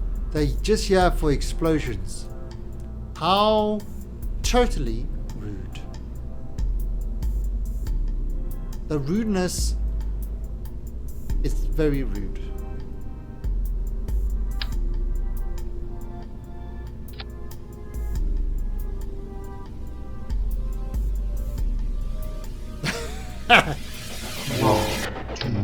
And Crazy Deviant, thank you for the follow, and welcome to the Alien Army, where we don't blow shit up at launch because this is hard mode career. And NASA 007, thank you for the follow. We are building Dr. Evil's Lair Casino. It is our contract that we have, and one we intend to name as Upper North Korea. So we just kind of making sure that this is all there. Done. Look at that. Look at that. Oh, it's so pretty. It's such a pretty rocket. And Doctor Who DT, thank you for that follow. And welcome. Make balls great again. We've got no balls in this one. We've literally got no. And AKO. We've because this is kind of stock parts and that sort of stuff. We don't have any of those cool ball-like things. So I can't help you there. You're just gonna have to freeball it.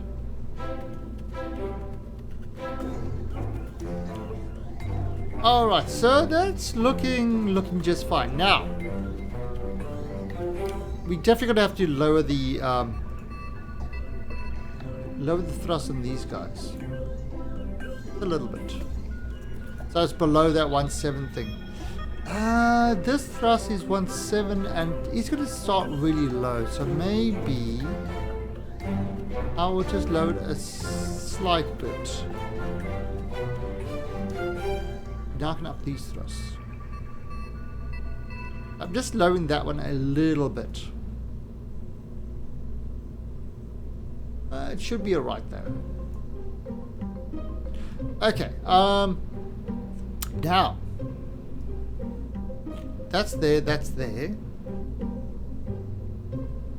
The glorious leader is the inventor of balls. He invented balls the first time he saw something round. He said, "Ball." That's how he invented them. True story. And we all know the glorious leader was the first being on Earth. So, therefore, the glorious leader invented balls.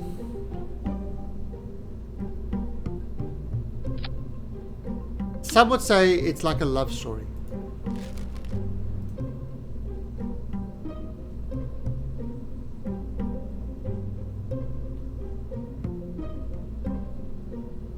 That if I volunteer for this flight, they'll pay for your college. Consider it an unmanned flight. Yes. Yes. Yes. This is exactly what would happen.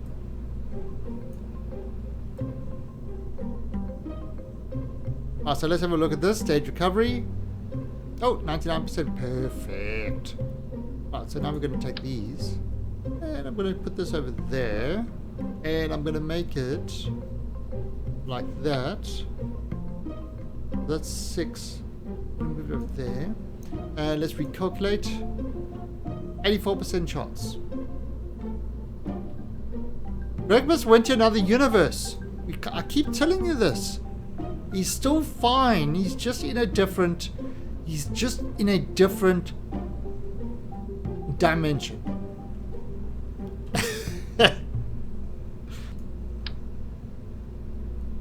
So, you know, I know you guys are having a tough time understanding that. There you go. I know you guys, for some of you, that's really hard to imagine. But Gregbus went through the wormhole that was on Bop. Now, the thing about these wormholes is that when they work, you know, it's pretty impressive.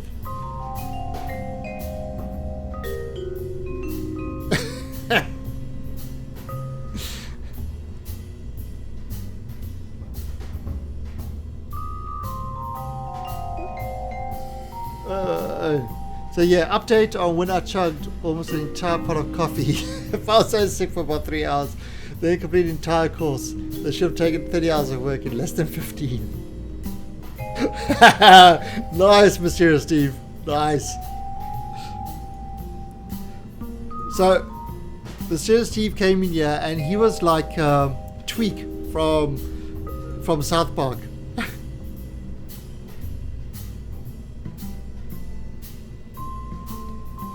Yeah, no, you should get a proctologist to check out that heavy procrastination.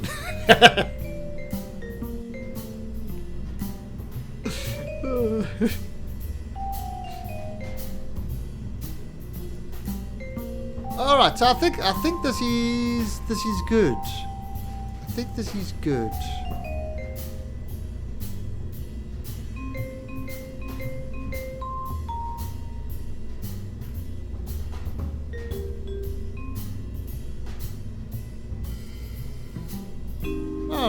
Alright, so we are ready for this thing to go into space.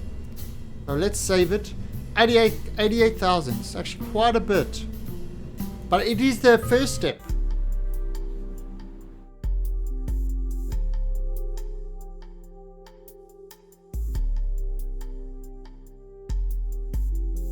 I'm drinking water. Look at me. Which does remind me, it is coffee time. I think what we'll do... Okay, so where is the giant hemorrhoid? That's the glorious glory. That's a right nut. There is our hemorrhoid. So we're going to set the hemorrhoid as our target.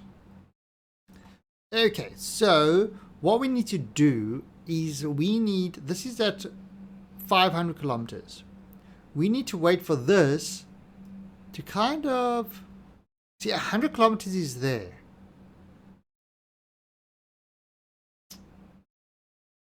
We're going to take a guess on this one.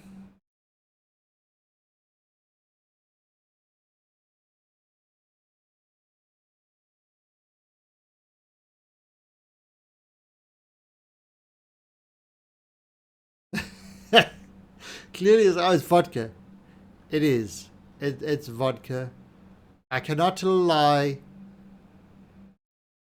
So I'll say nothing. Nothing. Not a thing. But yeah, it's vodka.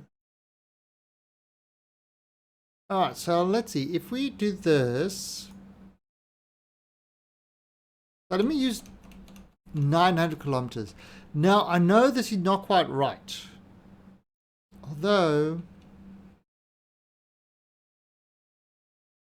I'm just thinking. I mean, that's normally where we would launch.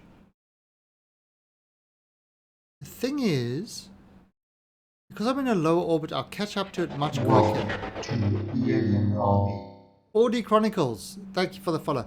I'm going into a lower orbit, so I'll catch up to this really, really quickly. So really, it should actually be a little bit ahead of me.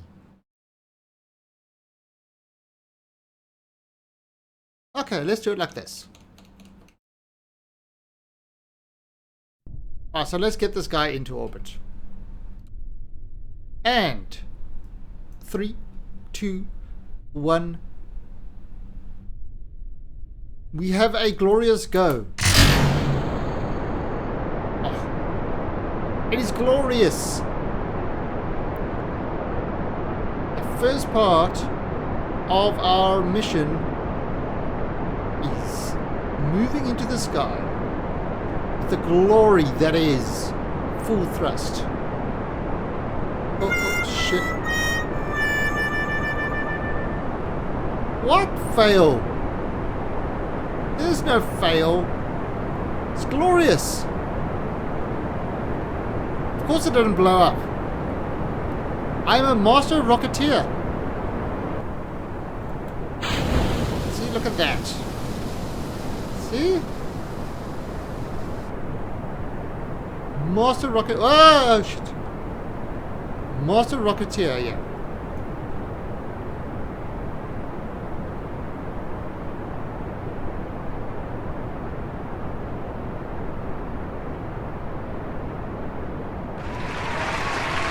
There you go. All the cheers.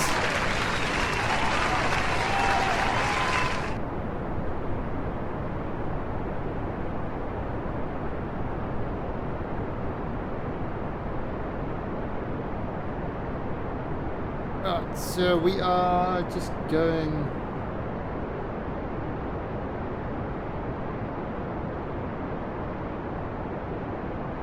Yep, this is working quite nicely. Look at that, our tip's glowing red. A red tip is always a good sign. When your tip glows red, it's always a good sign.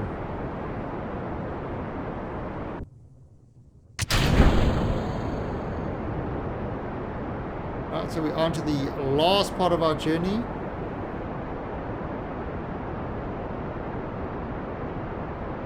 Yeah, it's going to the glorious hemorrhoid.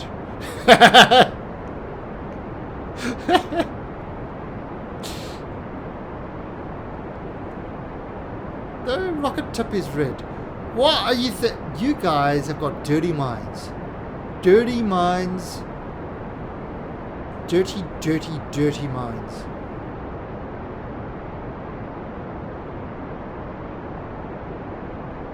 Alright, so we are heading. I'm going to do this at about 150, I think.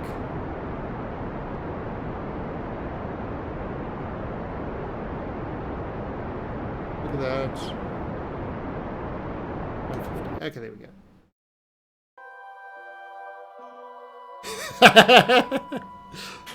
Well, there's nothing dirty about a hemorrhoid.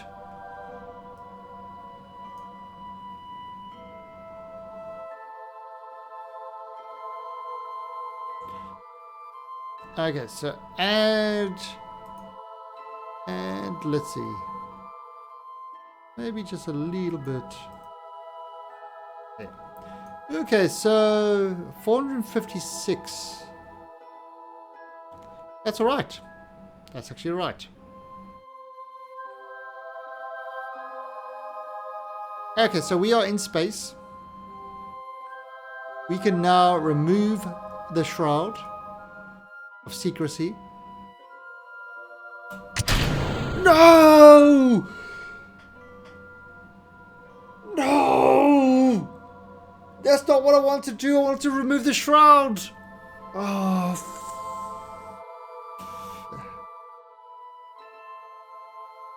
Ah! All that Delta V wasted.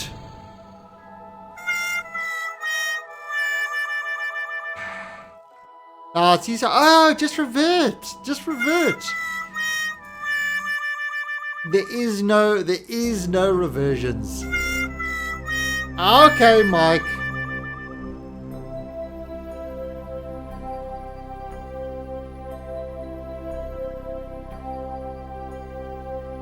Alright. Not a problem. We can still do this.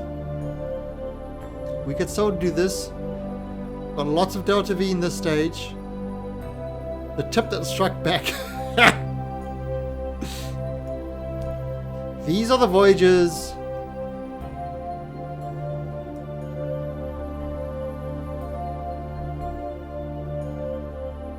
That's a 17.5. yeah, I mean, this fuel is just there. So we had lots of backup plans. Wow, awesome. Wow. Seriously, somebody banned us, some guy. Oh wait, shit, he's my mod. Feels bad.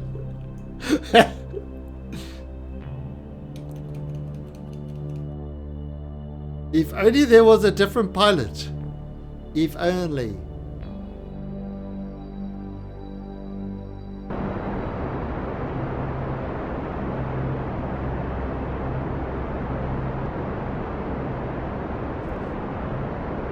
Well, at least that other part's not going to hang around in orbit.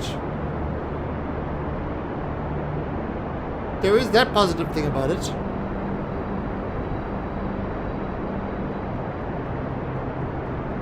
You cannot time it yourself. Too bad. Play roulette or something. Play roulette.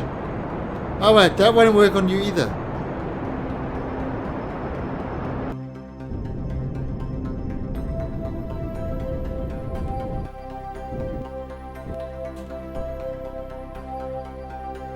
Well, on the plus side, I'm not as salty as Kenny got when he made my wrestler actually win. Alright, so there it is. There is the Glorious Hemorrhoid. There is the ship. So what we want to do is we want to get up to the Glorious Hemorrhoid. So we need to figure out when we're going to do this. Now if I add a maneuver over here. And I bring this up. Okay. Wow. Alright, so there is the lake. Look how far that is. If I move this around.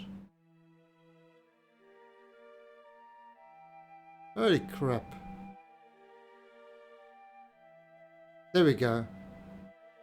So really at this distance we could actually launch anytime because the time we planned was a bust. Okay, so that's like 19.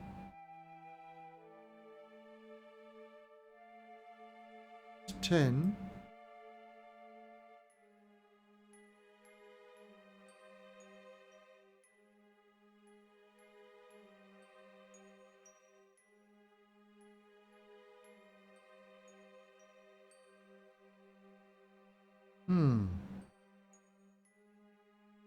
Let's see, that's 7.2.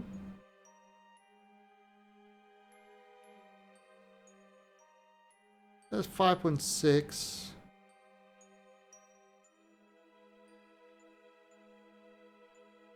$5.5. Bring that down. 2.4.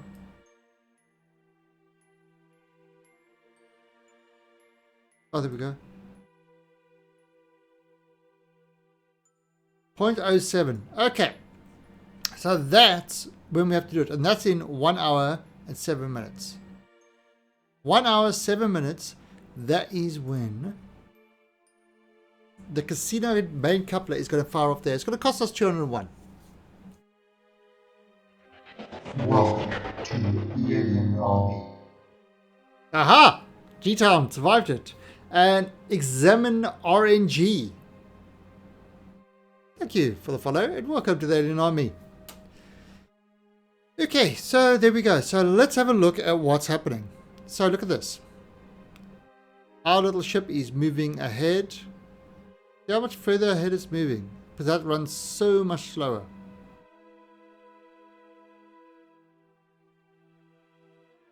And it's hey, it's time to fire this thing off. Nay, it is not time yet, young one. You have to wait for another rotation. Oh, the rotation thing.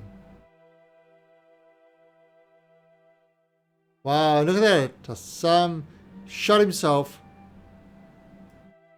And nothing happened. Nothing. Alright, and here we go. So there is our asteroid. And alright, so we can delete that alarm, close it. And let's have a look. We've got a fire off at 7 seconds before. Hey, Mysterious Steve. Didn't work.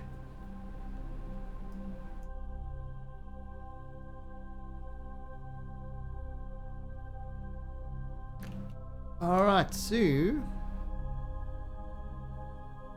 we go. We are getting ready to fire off at 7 seconds. Everything is in line. 201, that's all it's going to take.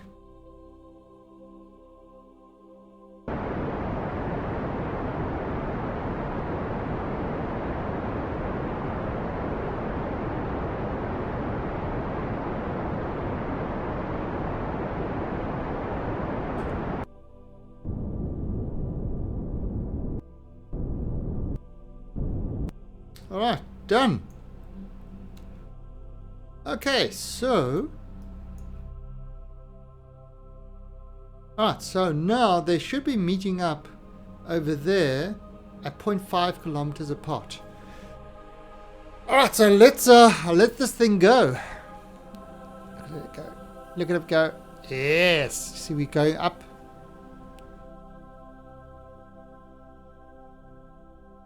Okay, now what we're going to do, we saw 200 kilometers apart from this. Now, if we look at the meetup speed, the meetup speed is going to be 210. So, let's change this to target.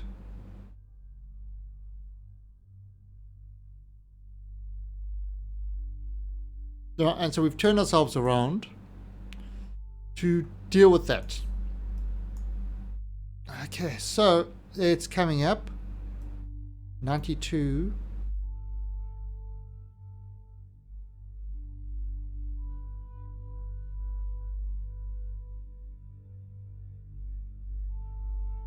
Alright.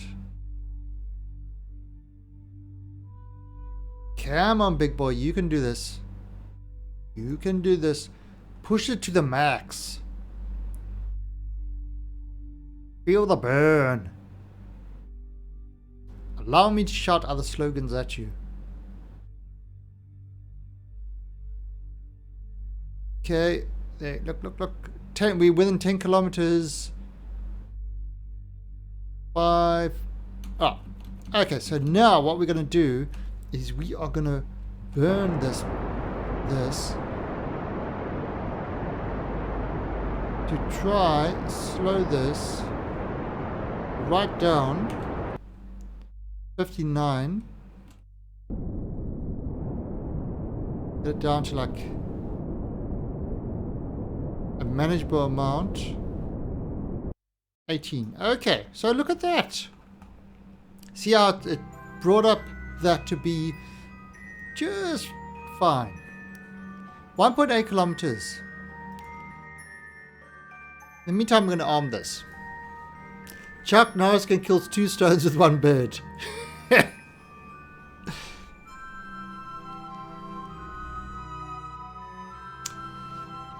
Okay, there is the glorious hemorrhoid. So, we are heading towards the glorious hemorrhoid. It's 1.4.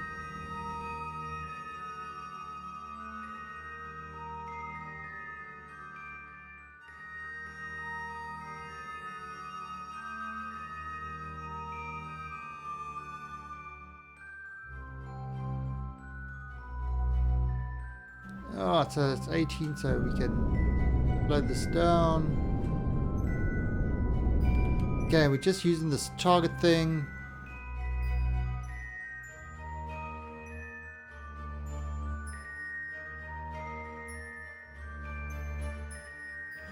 Alright, big boy. You are very close. Very close. There is our... Chuck Norris can drown a fish. Oh, you do know a fish can drown. This is true. Fish can drown.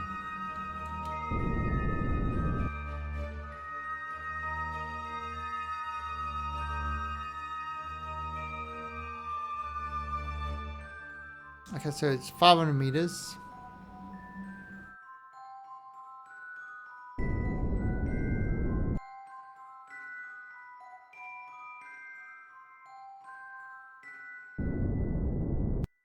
2.7.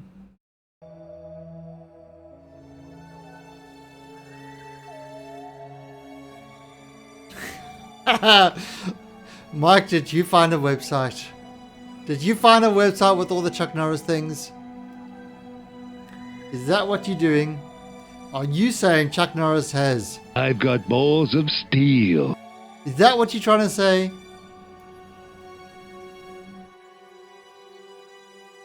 Right, so look at that. We're getting nice and close to that glorious hemorrhoid. Honestly, no. Well, that makes it even sadder, Mike. That makes it extremely sad.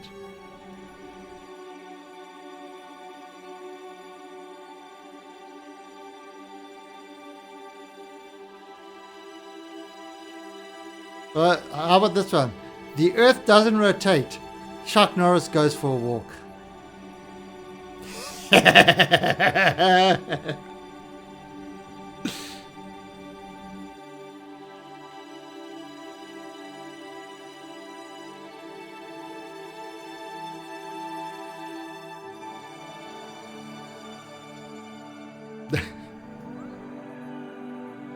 In Soviet Russia, you beat up Chuck Norris. Nice, Max, nice. So this is called the Glorious Chuck Norris Joke Channel. It's glorious. The glorious leader beat up Chuck Norris. True story. This is it's.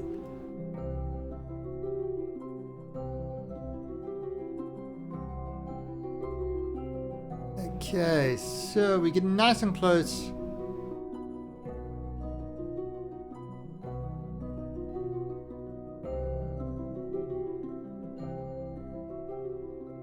Okay, here we go. I think we'll stop at about 100 meters. Chuck Norris related. Oh, I'm not sure, Hairy Belly. Is your belly really hairy? Yeah, go for it. Go for it.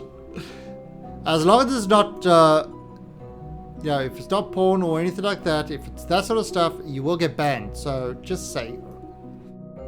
If it's a thing to a virus, that will be a bannable offense as well.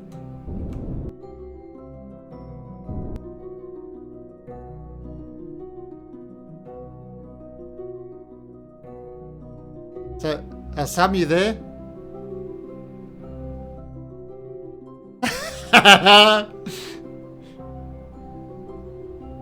Alright, so we are going to now control from here. Control from here. We are going to take this. We are going to target center of mass. Welcome to the Alien And a Army. Metal655, thank you for the follow. And welcome to the Alien channel. The Alien Army.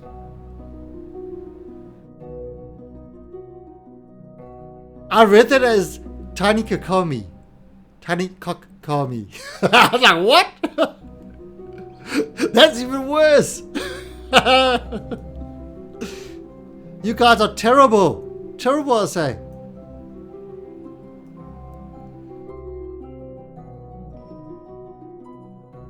Alright, so... let's... Alright, so this, we've targeted the center of mass. We've got it from there. We are going to control from here. And now we're going to turn on the RCS. And let's just give us a little bit of speed.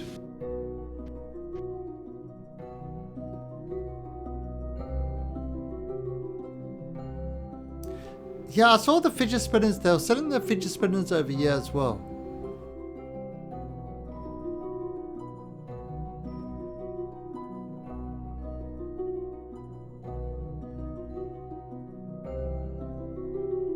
Alright.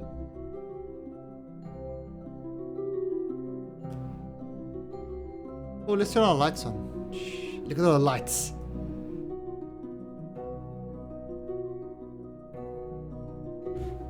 So we're kind of getting that just on target to the center of mass. This is important.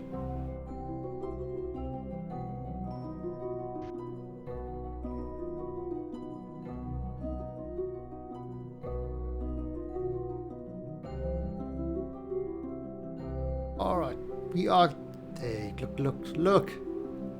The docking is docking.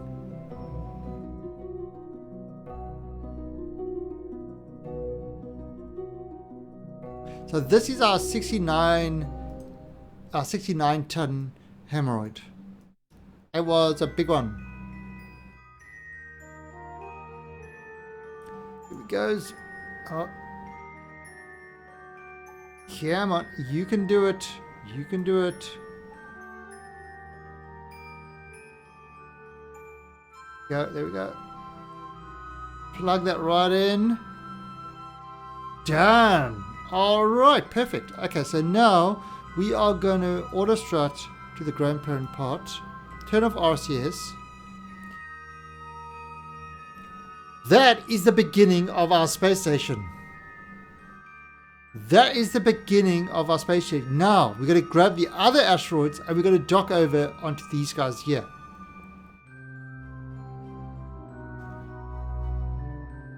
$69-ton hemorrhoid. So, that's done. Right now, we've got to grab the other nuts and bring them over. So we are going to name this as rename vessel. This is going to be named as a station. We're going to call it the casino.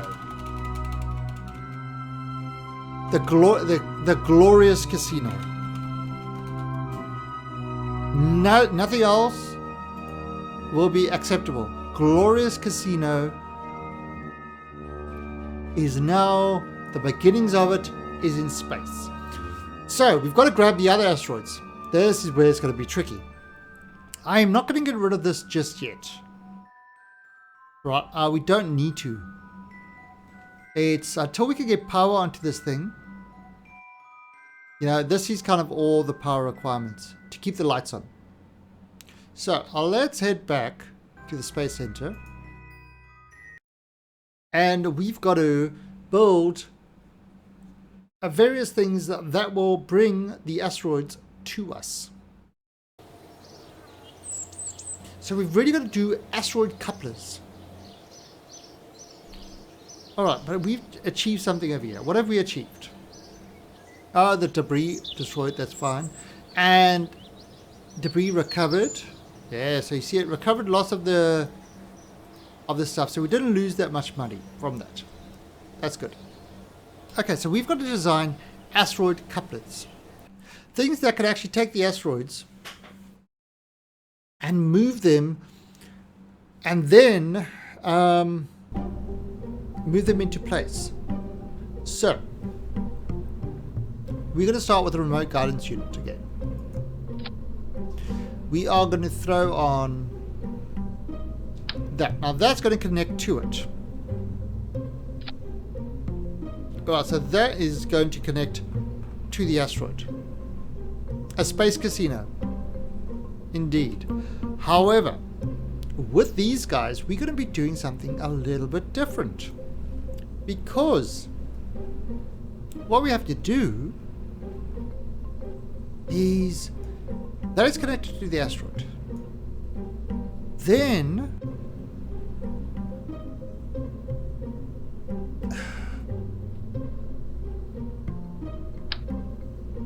it has to then take itself, once it's connected to the asteroid, and it has to bring itself back to the main part.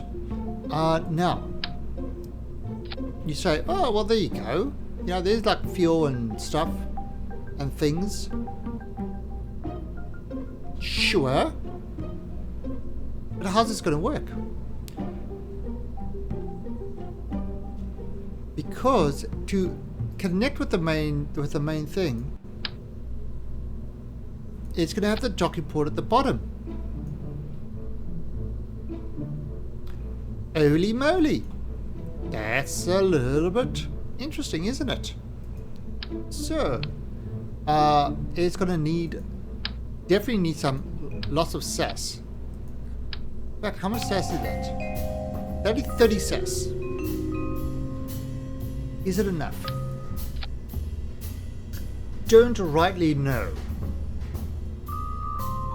Definitely going to need some battery power on this. We're going to need a lot of thrusters. I mean, remember, we are docking an asteroid to the asteroid station. This is something we haven't done. So we could call it this the asteroid coupling.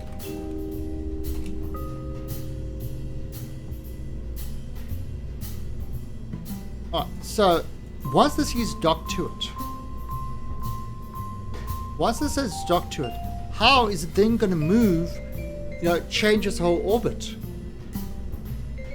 Well,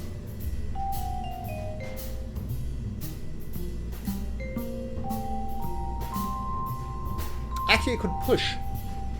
It could push it. Could push it into the right orbit and then lose the part that pushed it. They are out there watching. And thank you, the John Girl, for the host. Much appreciated. Yes, we are boarding a space casino. It is part of our contract. So, yeah. So what I could do is I could attach it, then move it, and then that might work.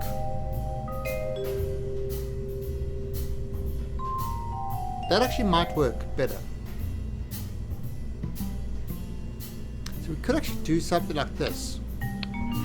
Welcome to the alien army. And Moose dazed. Moose zazed. Moose said Zaid. Thank you for the follow. Moose said Zayed. Yes. One of my skills as a Twitch streamer is butchering names to the extent that a name can possibly be They butchered. are out there watching. And Mike with the host. Mike with the troll host, because we know it's a troll host. It's not a real host.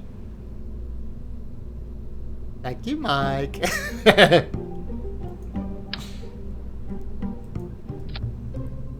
Okay, so that's kind of the thin coupler. This will be one laggy casino. There is a very high possibility of that. Right, it's going to need batteries, so we're going to throw some batteries on here.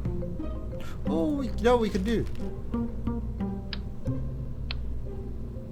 I mean, there's a way of getting batteries up there. Overlord. Might be too They much are power. out there watching. And Harry Belly, thank you for that host. Always appreciated it. Unless it's Mike, the gaming wizard.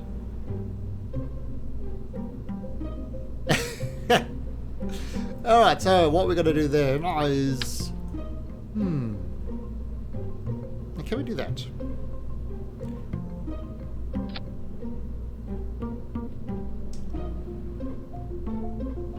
Okay, now you see this, you look at this and you say, oh, the center of mass of this. The center of mass is like, there's no center of mass on this thing. However, I do. I need to be able to take 100 Kerbals. Crew capacity of at least 100. Yeah, it's no big deal. So what we're doing is what I'm first doing is I'm joining the asteroids together, and then we're going to start adding parts to it. This is going to take many, many launches. We'll probably be at it for a couple of days, because this is like serious. This is serious engineering.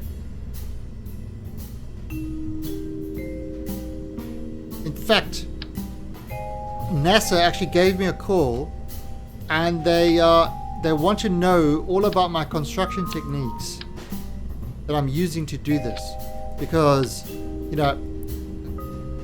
and Elon Musk sent me an email saying, how are you doing this? So I said, listen, Elon. Because Elon and myself are good buddies. We go up into space every now and then. I said, listen, Elon. I have skills.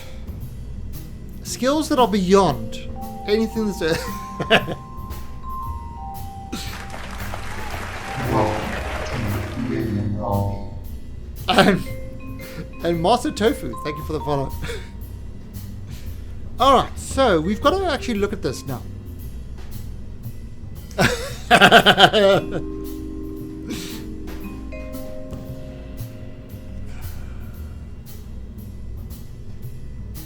What are we going to do? Okay, so what is the one that we're going to aim for first? This is...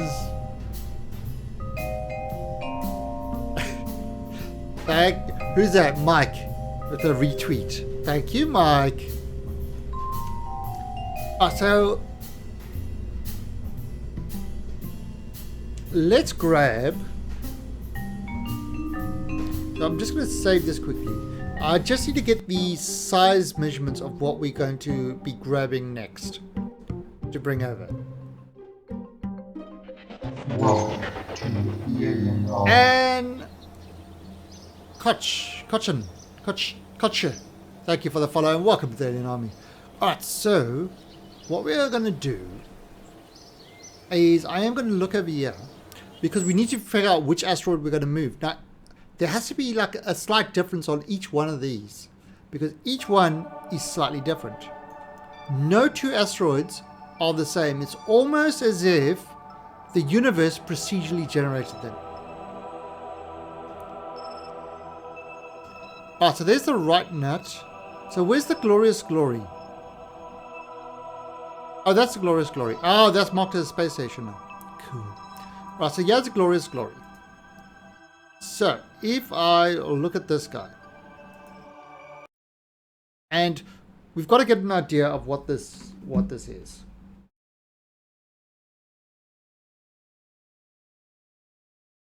And what are we getting? We are getting this. Mike, I can see your tweet. What? All right.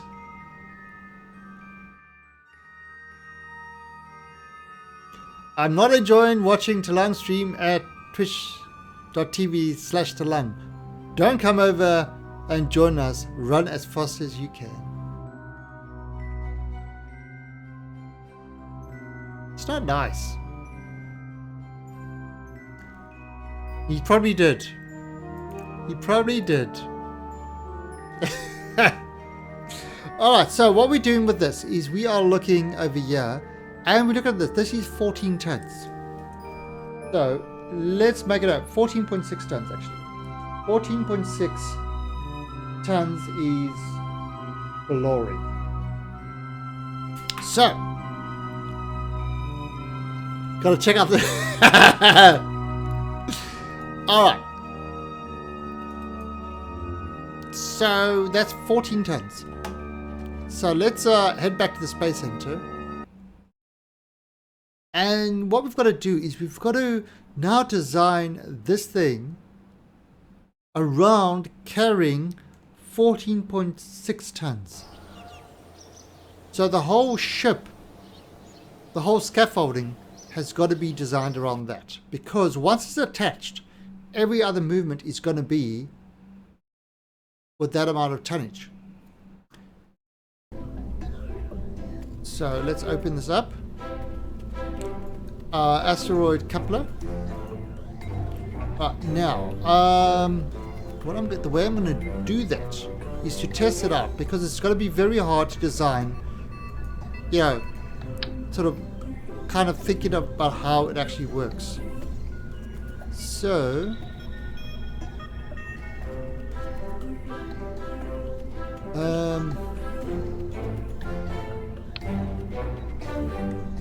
how heavy is this? This guy is 0.75 tons, so this weighs nothing. Okay, so what we're going to grab now is I'm going to grab... I'm going to do 14 point something tons. Let me grab this. Ah, this is 40 tons. It says mass 40 tons.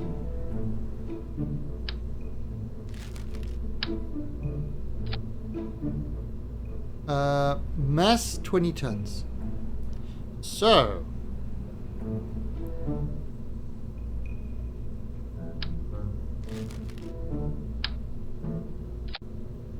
Okay, so that's 2 tons. However, if I fill it up to full, 17 tons, 14 tons,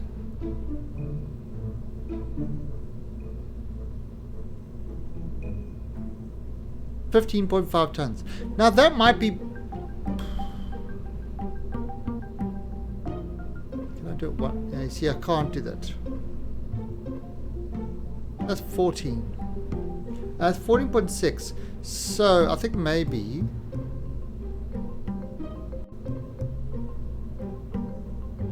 $15.5 tons. Okay, so that's kind of... you know, I'm just going to put this on the top. So that's kind of what we're looking at.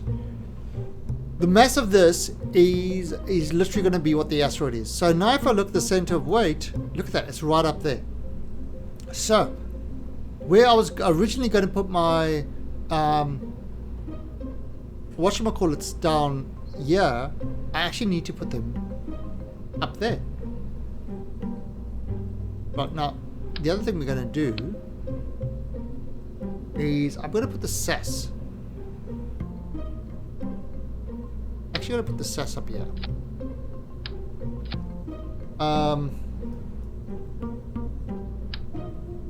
What if I do this?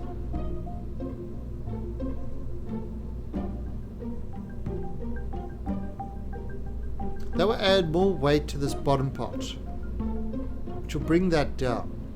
And why would we want to bring that down? A lot of SAS storage, but not really that bad a thing. What we could then do is if I do it like this.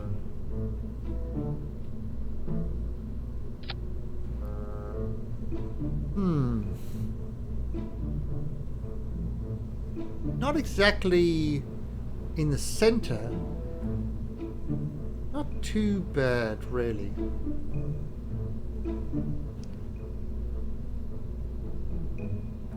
How to drown in 5... Are you talking about what about 7 days to die thing?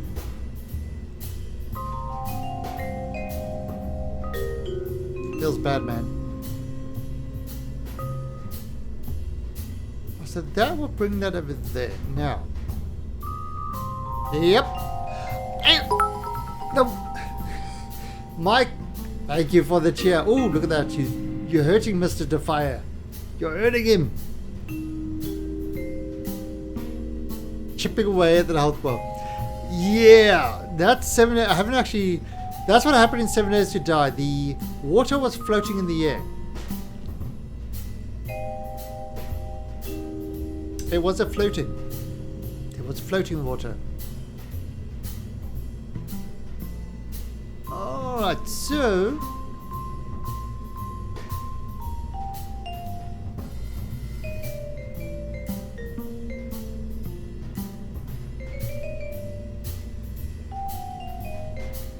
that looks alright, actually.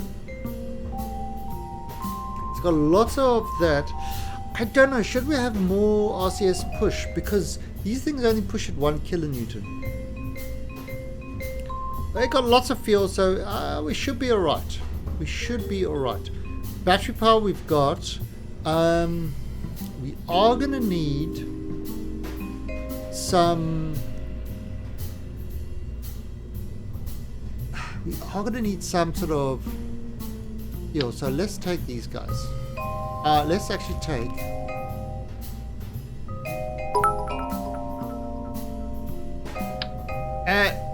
and Gorda, thank you for their bits.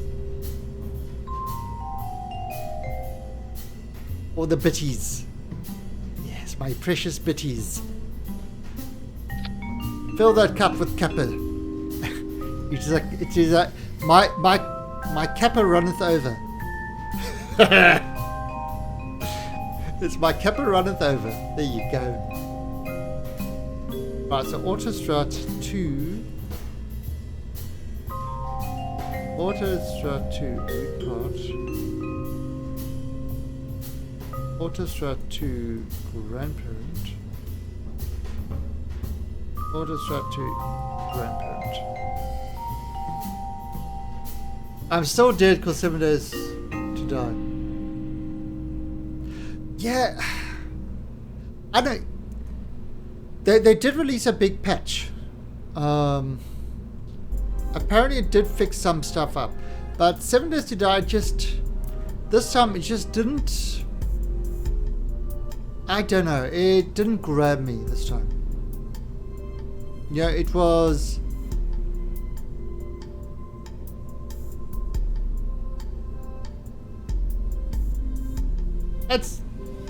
Look at it. Alright, so the alien heads at the bottom here are delicious. But you've got to get through all the kappa to get to the alien heads. It's kind of like, you know, having that minty layer at the bottom. Oh, 7 Days to Die is a lot of fun. I am a wizard. It is true, I am a wizard that lives in a citadel that...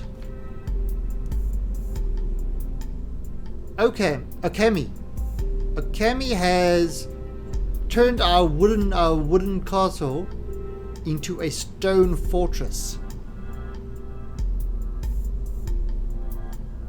Yeah, Mike, I mean, look, there's a lot of things, but to be honest, I was kind of at a point where with the zombies spawning behind you, kind of, you know, you're doing a search and all of a sudden they teleport behind you and hit you without making a sound. That, like, kind of pissed me off a bit. And then you put your bed down and they still respawn. You know, little things like that. Launch. That did nothing. That did nothing, Gorda. You need heavier bits to get through that density of capness. Could have been worse. It could have been a salt layer. Salt layers are tough to get through. Okay, so that looks pretty cool. Alright, so that will bring us into this is the docking part. This will be the docking part. Now we've got to get this into a space where we can actually push the asteroid into the right orbit. So we definitely need some fuel over here. I think for this one we might have to use slightly bigger than the last one, because we've got to move the entire asteroid around.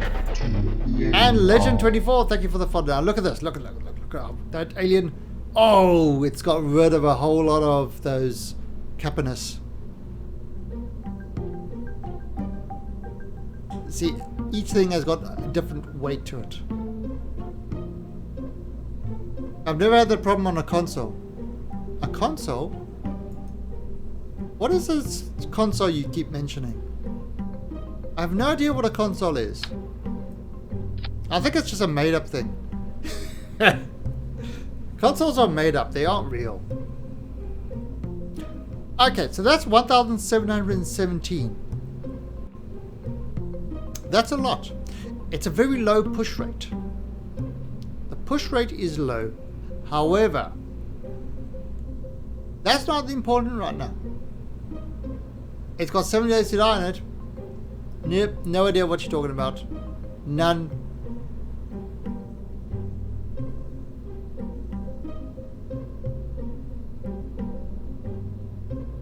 I'm super serial, guys. Super serial.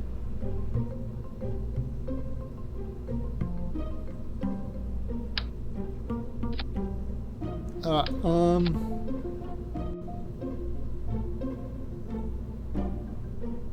Oh, and I think the teaser was really? Or maybe the people doing the console conversion are doing a better job than are fixing the bugs that the actual main guys aren't. 7 days to launch. 7 days to lunch. Alright, so even carrying 14 Delta V, this gives us 1,700, which is a lot. Do we even need that amount? Do we need that amount? I don't know if we need that amount.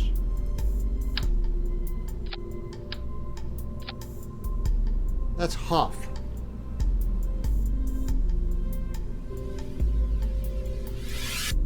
I mean, it has to lower it by 200, then raise it by 200. That's 400. Then it's got to slow down by, say, another 200. 600.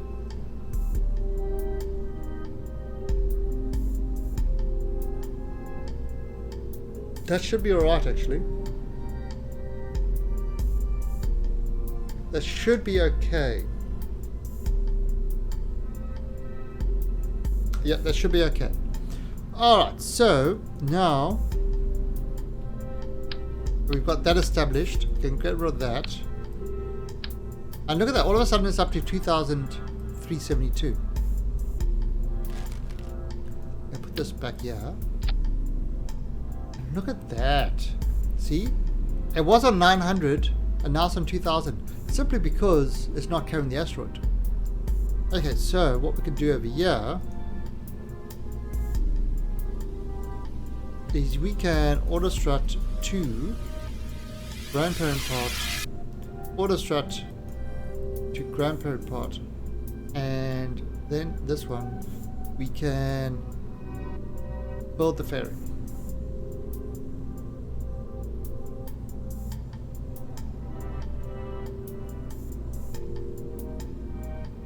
Follow it along. Really? Really?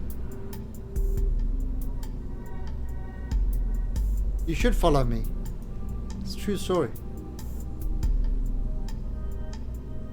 Alright, so done. Excellent.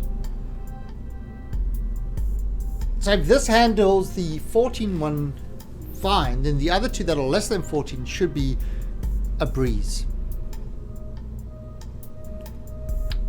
Okay, so now we've got to get this into orbit. So we'll do the same thing that we did with the other one. And it's 1.6. Oh, wait a minute. Crap.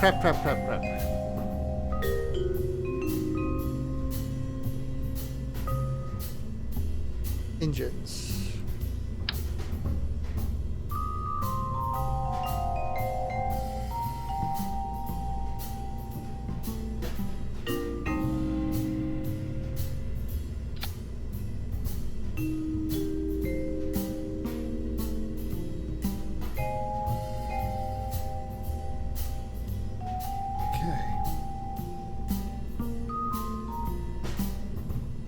Probably do that. Not going to make that same mistake again. My goggle died. These goggles, they do nothing. I actually sound almost like a vampire, not really like a... Not like Rainier Wolfcastle. These goggles, they do nothing.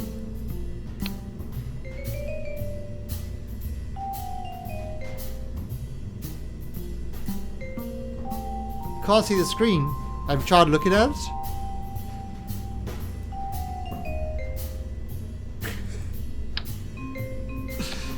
Stop teasing your viewers. They won't come back.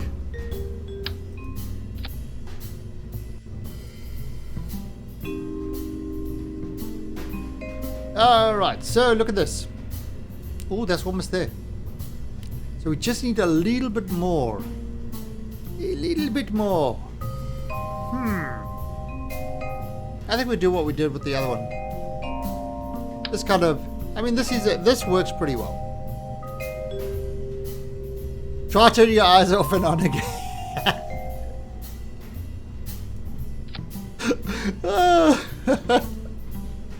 You see? This is why Hassam is a mod. Because he's a good troll.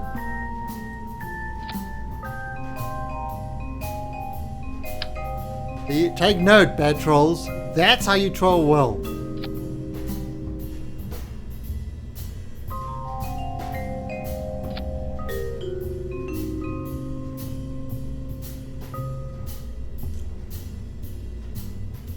Welcome to my life.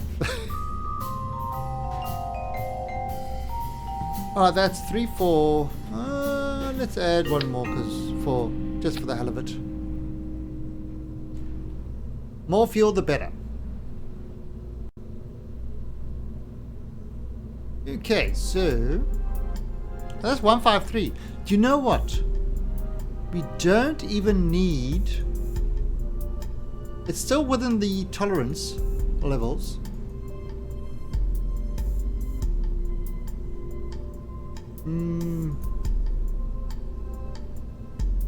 Where is it? Aerodynamics.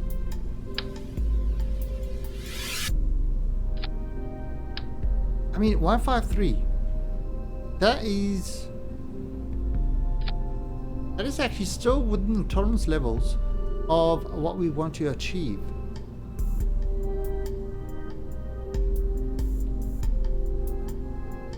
We don't need to put engines on that.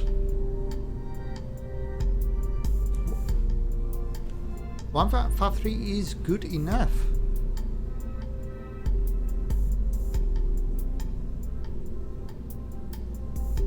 I mean, it will work. Don't see where there's a problem with it.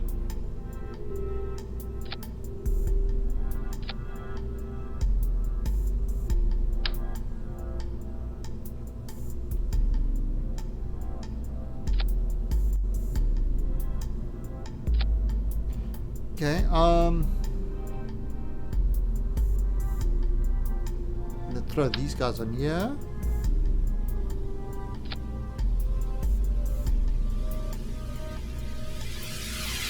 Alright, now we're gonna do our parachutes.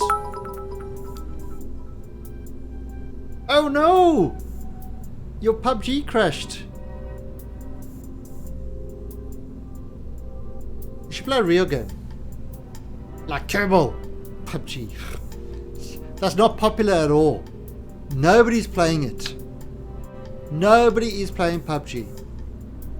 It's like one of the least played games. It's a failed game. Nobody's playing it.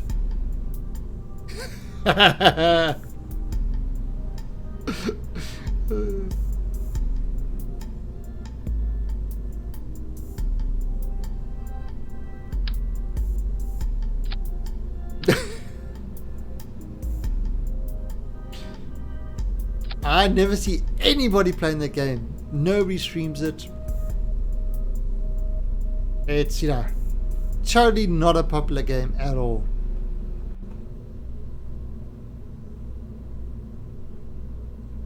Your Steam crashed. That nobody. Not one person.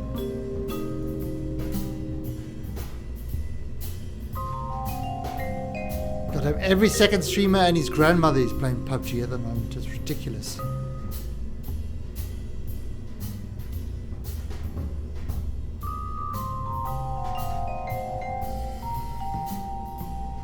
I don't know. I mean, I know people like it, but I just can't.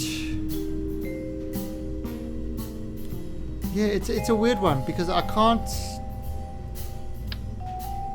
It just doesn't do anything for me. You know, it's.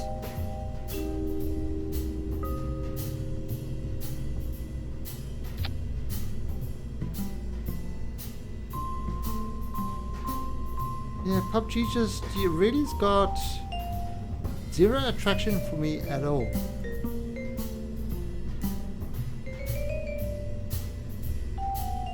Yeah, look, I understand why people like it. I mean, it's like a battleground. The games are not, too long. It's not complex. I mean, yeah, strategy is obviously required, to do well at it.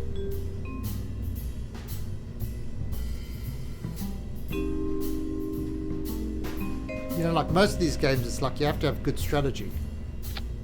Got to work together as a team in that, but it's, I don't know, just not something that really attracts me. Do you like simulation games? Depends. I hate flight simulators. Flight simulators annoy the bejesus out of me. The Sims. Oh, don't get me started on the Sims. Yeah, it's kind of weird. I'm a weird thing.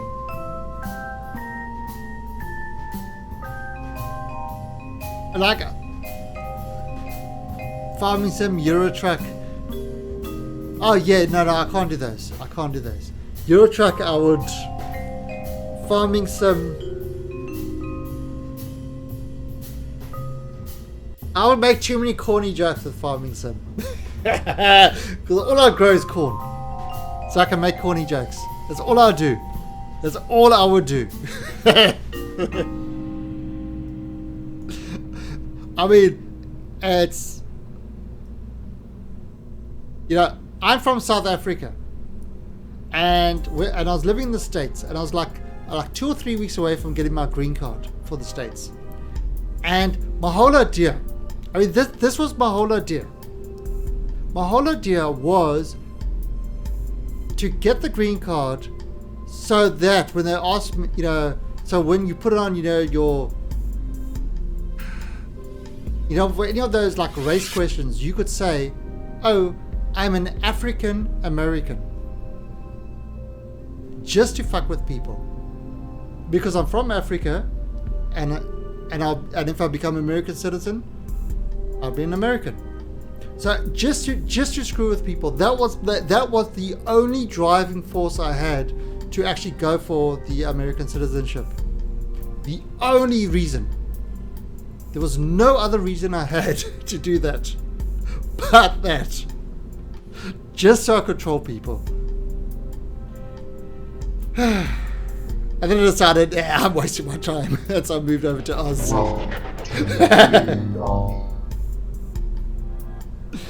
And Storky, thank you for the follow and welcome to the Alien Army. But yeah, so my reasons for doing things are often not the right reason.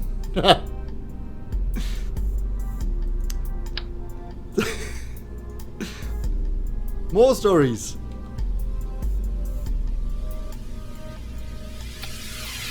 Okay, so alright, so let's send this one up.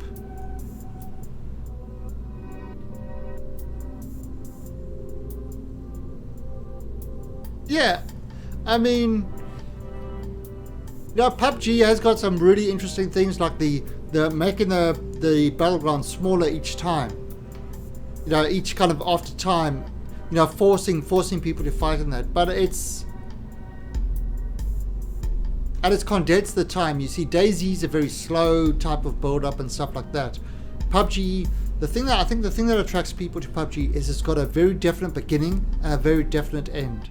And a game doesn't go for days and years and stuff like that.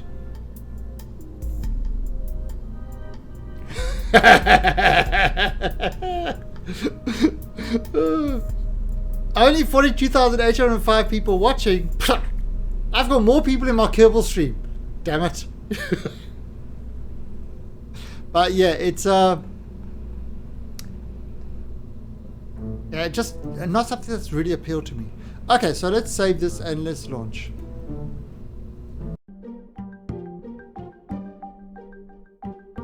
The second on Twitch. Wasn't it above League of Legends for a while? See, League of Legends is another game. The MOBA type style game. It's another type of game I really am not fond of.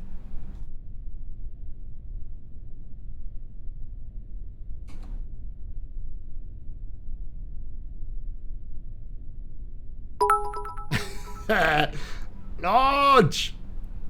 Alright, so let's launch. I can't launch. Recover. Thank goodness I noticed now. Otherwise, there would have been issues. Issues with tissues. There would have been crying. There would have been gnashing of teeth. The glorious leader would have had to make up some sort of excuse about how antennas are meaningless. No, not no Kerbals, no antenna. For a remote probe, that would have been hard.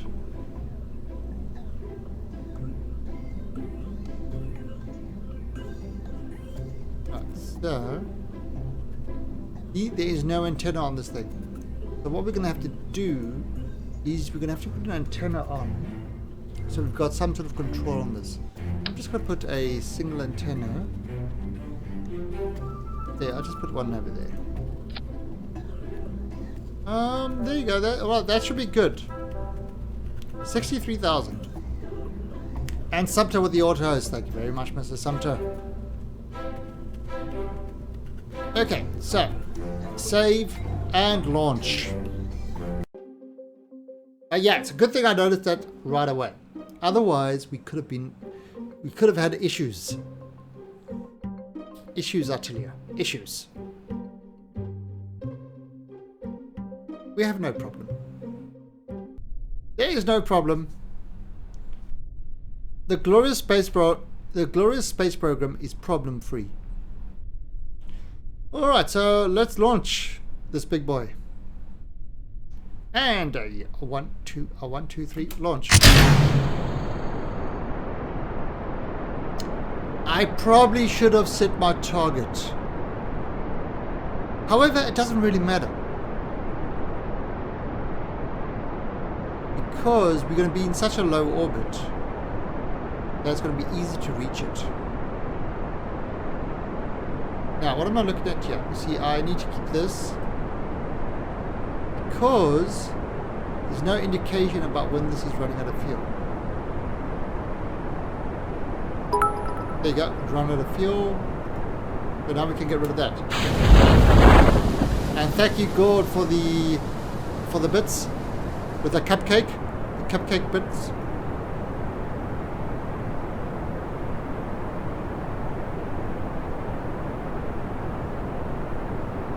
We'll keep in that because if I moved out of that, I would have flipped.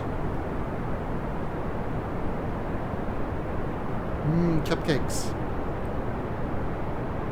I like cupcakes. They are delicious. They're like mini cakes without the guilt associated with them.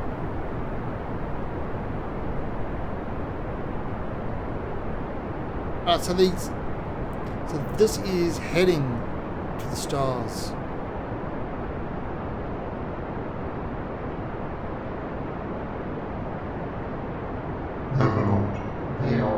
And God, thank you for that host. Another victory for our glorious... Oh, the tip is glowing red. Everything is perfect. Everything is going perfectly. Well, the tip is...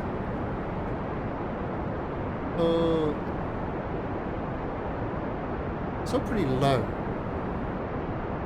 Are we trying to get our speed up? So what I'm doing is I'm turning this quite a bit to try push up our speed. Look at that speed.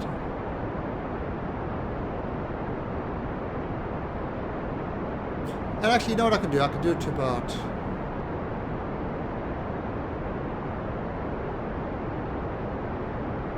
I mean, look at that. Look at the speed. It's going way up.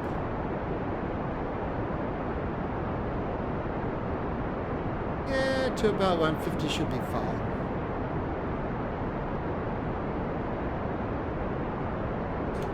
There we go. Done.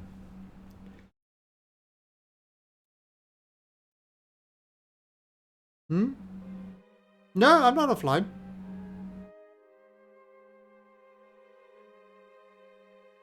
I think you are having issues. Well, I am not having issues. Okay, there we go. Alright, so that's perfectly fine over there.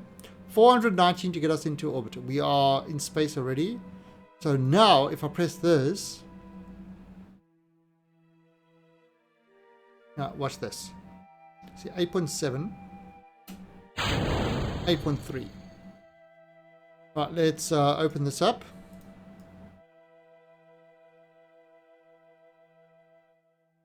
So we get some sort of spatial anomalies going. And 8.3 seconds at sort of 16 seconds, 8.3 before.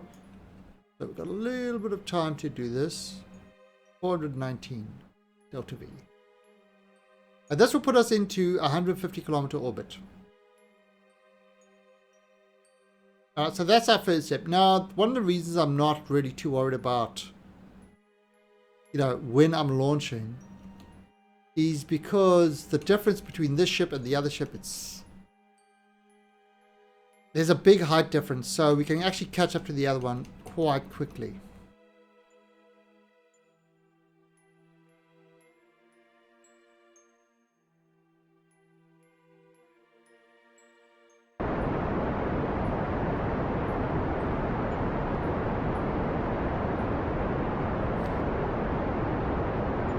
We haven't even used that main one yet. So that's cool.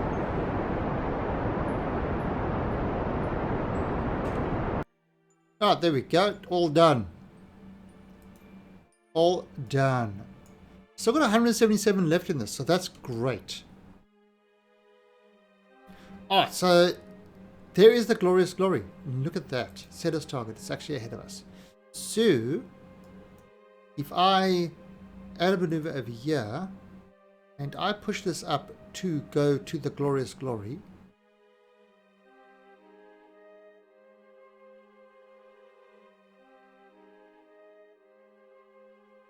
We just set this as... Yeah. Bring it up a little bit more. Whoa, what was that? Gorda with the Kerbal is not downloading. Well... I mean, it's not downloading. The stream or the actual game? Maybe Steam doesn't like you. It can happen. Alright, so you see, look at that. It's... Right.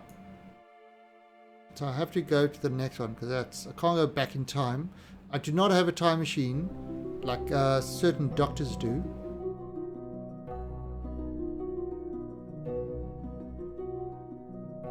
I have to do a full rotation anyway. Alright, so where's that? 14 kilometers.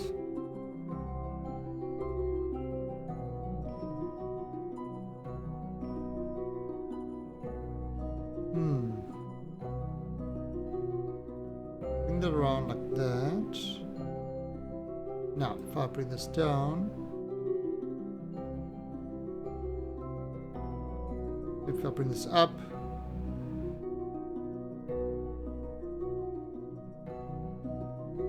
13, 12, there we go. And bring this out a bit. Then bring it back. Move forward. That was 10.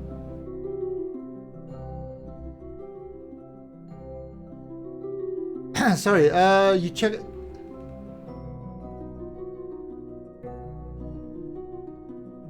Oh, you just bought it. Okay. Yeah, it's... I mean, that tutorial that the guys just linked... The tutorial that the guys just linked is really good to kind of help you get started, you know, the basics, with the really basic stuff. The whole idea that I did that one is to allow people who have never played the game before at least have some sort of idea about what they're doing, because the learning curve of this game is extremely steep. Oh, there we go, look at that. Okay, so that's going to put us within 2.4 kilometers. Which is okay. 2.4 kilometers to the glorious glory.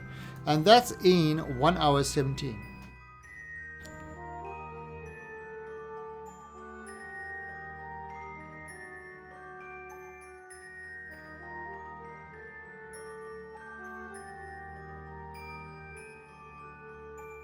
Alright, so we are heading around.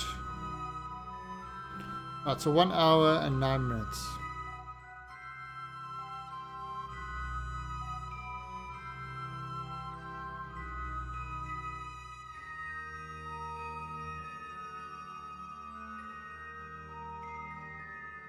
Alright, so it needs to be...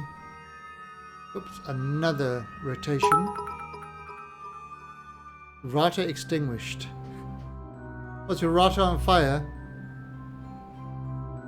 Your router was rotted. Yes. This can happen. 3.6 seconds.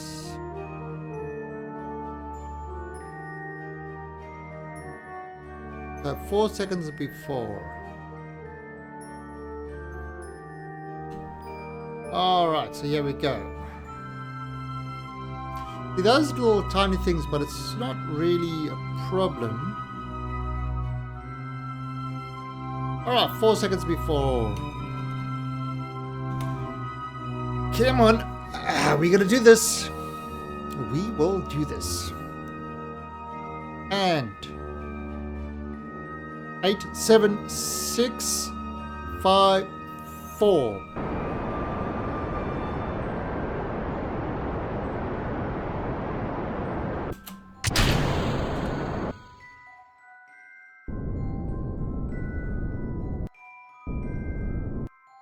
And done.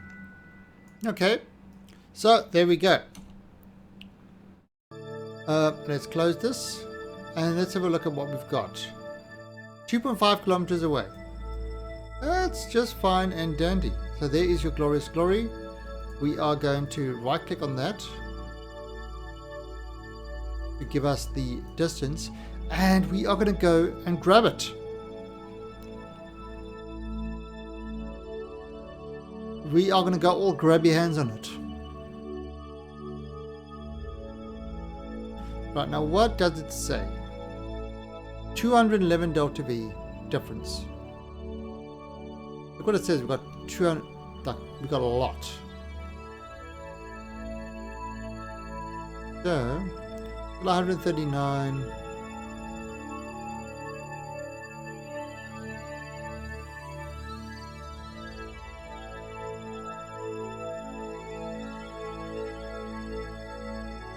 We got 20. Okay, so what I'm going to do is we've got that target set over there. I'm getting ready for that 211 bird. And you can kind of see like the intercept is not exactly on the same plane, so part of this joining is going to be getting this guy on the same plane. Now that says 2.5 kilometers, so probably going to want to do it at about maybe about 3 kilometers apart. I should, Michael. I should. But will I? Who knows? And there we go. So what I'm doing is I'm pushing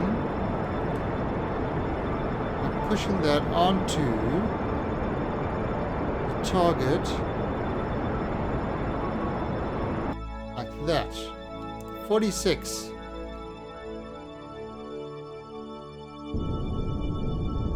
Look at that, look at that, there we go. Done.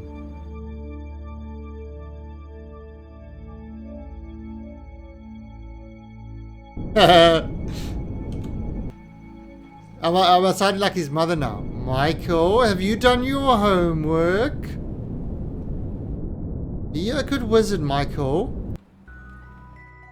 Do your homework, Michael. Michael, did you enter the spelling bee? Because wizards do spells.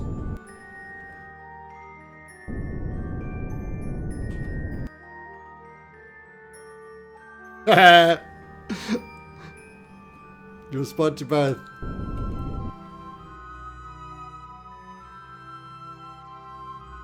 Okay, so here we go.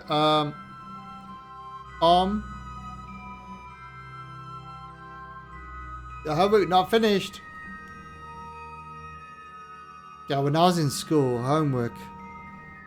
Holy crap, I was sitting in a tree.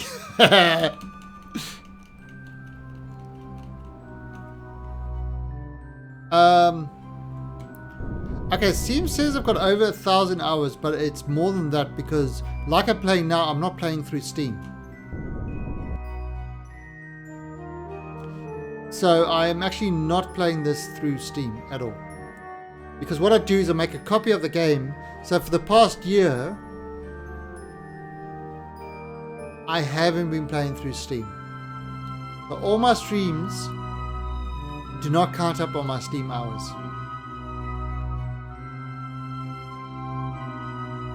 Interesting, isn't it?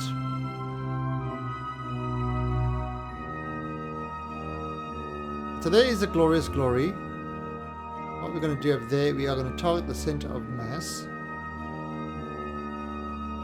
We are going to control from here. We're getting pretty quick to it.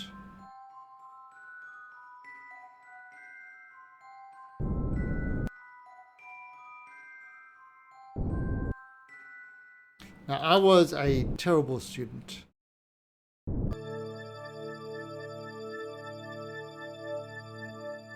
My kids are lucky. They'll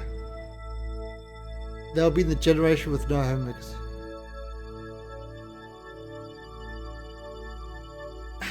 You see, how do you get there? Oh, King Buddha. I will show you. I will show you right after the. Let me dock this thing, and then I will show you. It is actually, if you're using a lot of mods, and you don't want your game to be wrecked every time they launch an update, or you do what I do, where you've got. Or you do what I do, where you've got different sort of. I've got like different sets with different mods. So yeah, I'll show you right after I get this docked. I'll show you exactly how it works. It actually is. It's literally one of the first things I do in that tutorial series. Is I go through doing that, because people get very frustrated that they work on a game for a long time. KSP releases a patch or an update, and the entire game just stops, just falls apart, doesn't work.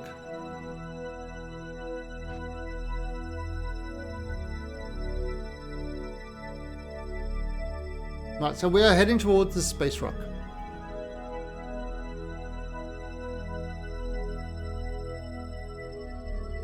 Yeah, I do like Seeken. I know a lot of people don't like Seeken, but I think for beginners it's one of the easiest things to use.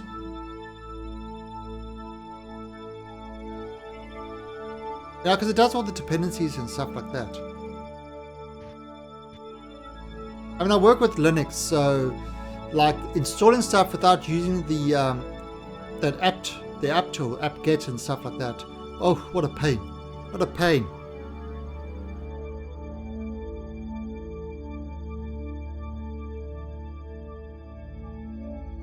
Can I say something on polish? What would you like to polish?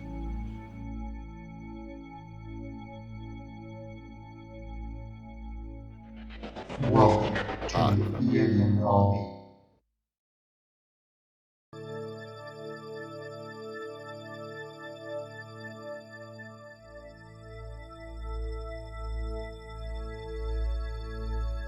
Well, I have no idea what it means because I don't speak Polish.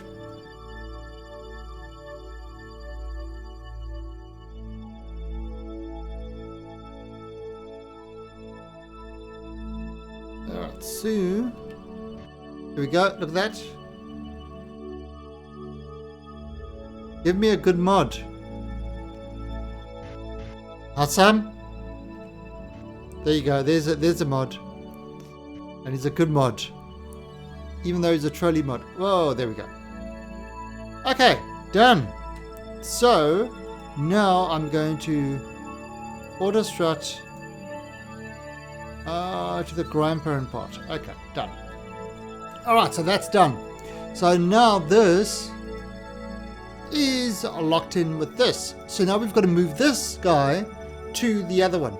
Alright, so Well, it's on version 1.3. 1.31 is coming out soon, and it's a bug fix. So let me show you how this works. So I've got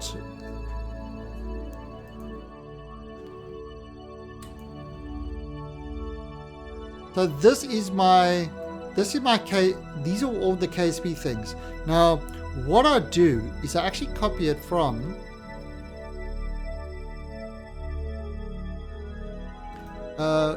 where's my Steam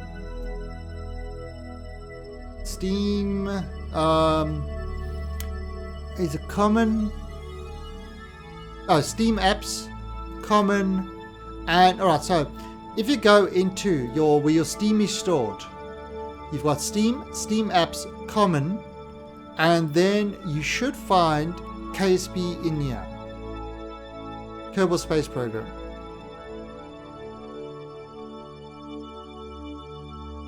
Kerbal Space Program. So this is my Kerbal Space Program. It's a basic folder. There's nothing, I've got no mods in it. It is just a very, the basic Kerbal Space Program. No mods in the game data and stuff like that. And all you need to do is copy this folder, into make a copy of this folder, and then you run. So like, for example, this one that I'm running now, see that one's by a 1.22 copy. This is the 1.3 copy. You just run KSP x64 or normal KSP. Just run it from this folder, and that's it. It doesn't require Steam. There is no DRM or anything like that. So, and that's what it is. So what I've got is I've got a desktop icon that just runs it. Now a little hint that if you where is my my desktop icon is behind here, so I can't get to it, unfortunately. But a little hint, there is, if you look at Steam, if you're not sure where your Steam folder is, what you can do is you can go onto your library, Kerbal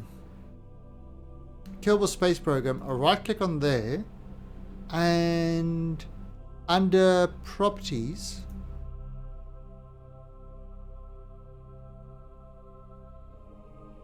browse local files, and that will take you, surprisingly enough, straight to this point. So that would be one way to do it. Another thing that you can do is on the shortcut, if I go to properties and I look at set launch options, one of the launch options I use is minus pop-up windows. Minus pop-up window. Type it in chat in case you can't see it.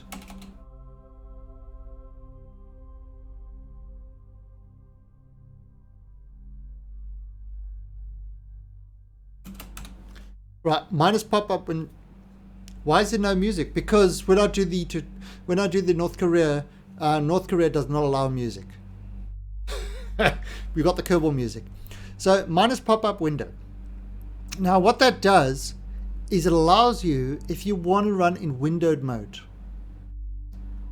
not full screen mode, that allows you to run in windowed mode, which is very useful if you're running multiple monitors. And that is a Unity thing. So you could actually use that. I use that on The Long Dark, for example. The Long Dark is a Unity game. I use that minus pop-up window and I run it in windowed mode, and it creates it and makes it into a borderless window, which is perfect. So that's another useful tip. And actually in my tutorials right at the very beginning, I go through all this. So if you missed any of this, check out those tutorials. Very first episode tells you how to set all this up. And there we go. So I can actually remove these and go back here. But yeah, those are things that a lot of people don't know and are extremely useful. All right, look at this. Now I've attached to this, and I've got 870 delta V. No worries, King Buddha. So now remember I had 2000 plus delta V. As soon as I attach to this, 870, and that's kind of why we did that thing in the design area to, we added that big ore container on to try and work out how much delta V we'll need. So now that we've got this, we are going to look at the Glorious Casino. So this is going to be our target. So we need to speed up to go to the Glorious Casino. So what we're going to do is we're going to add a maneuver over here, and we are going to slow down. Now we're not going to do it too much. 438.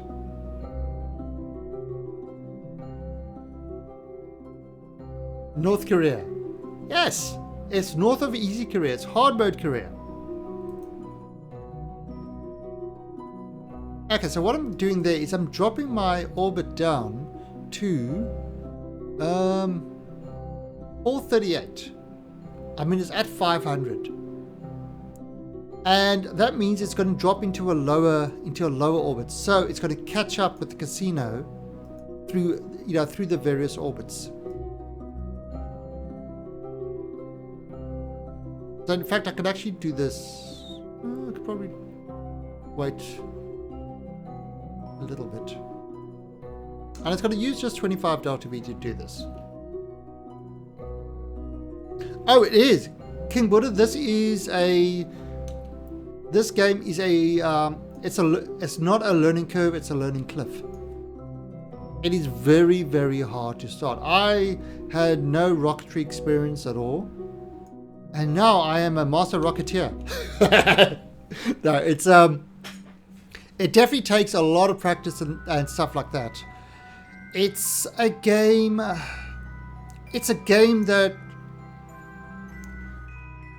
it's one of the few games out there that when you do that first orbit, when you do that first moon landing, when you're able to return from the moon, it gives you actually a great sense of achievement. It feels like you've really achieved something. Bonus part is it's educational without it being an educational game. It educates you by accident. So you learn a lot about orbital mechanics and and stuff like that without meaning to. It's always been a problem with educational games is they're not fun. This game actually is fun. And I mean it's very open-ended, so you can really learn a hell of a lot of difference. Like for example, the simple things like something in a lower orbit will catch up to something in a higher orbit. I mean, you learn that from experience in that. So look at this, you see, it's now 1,000 away.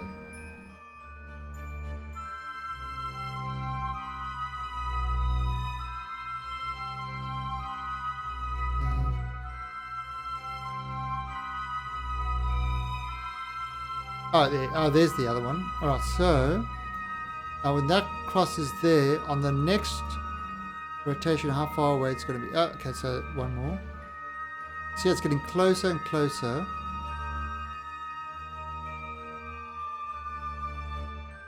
Well, no, that's the beauty of it. It doesn't need to.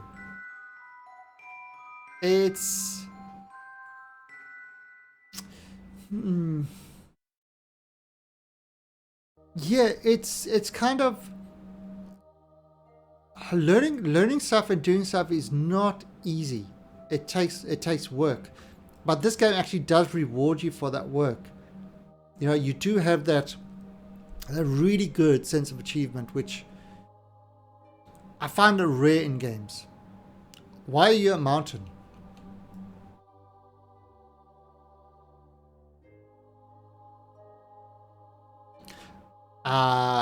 The mountain is a character from Game of Thrones who gets beaten up by a girl. So no, I am not the mountain.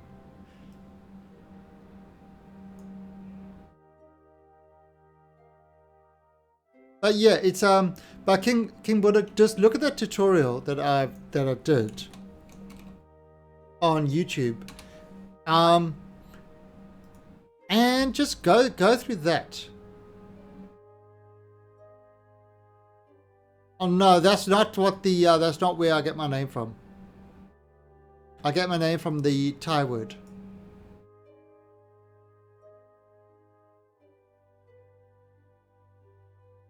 But yeah, look at that, King Buddha. Go through, just even if you just do the first episode, just to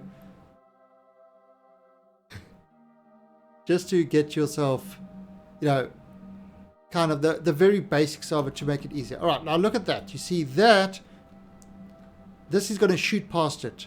So now I'm going to have to make a change over here. So I'm going to add a maneuver, and if I pull this out, in other words, speed myself up a bit, lower that, there you go.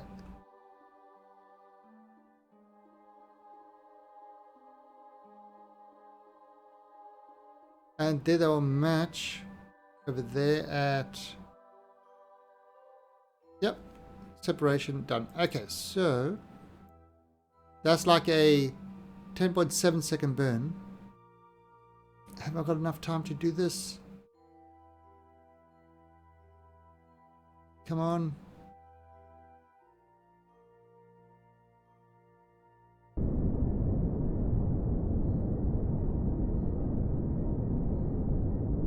That's kind of alright.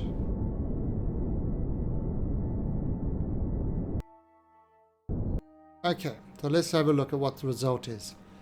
Alright, so I did a little bit of a forward burn, and what I did was I raised my height. So from 438 to 462. And this means that I'm not moving, because there's a less differential, I'm not moving as fast as I was before.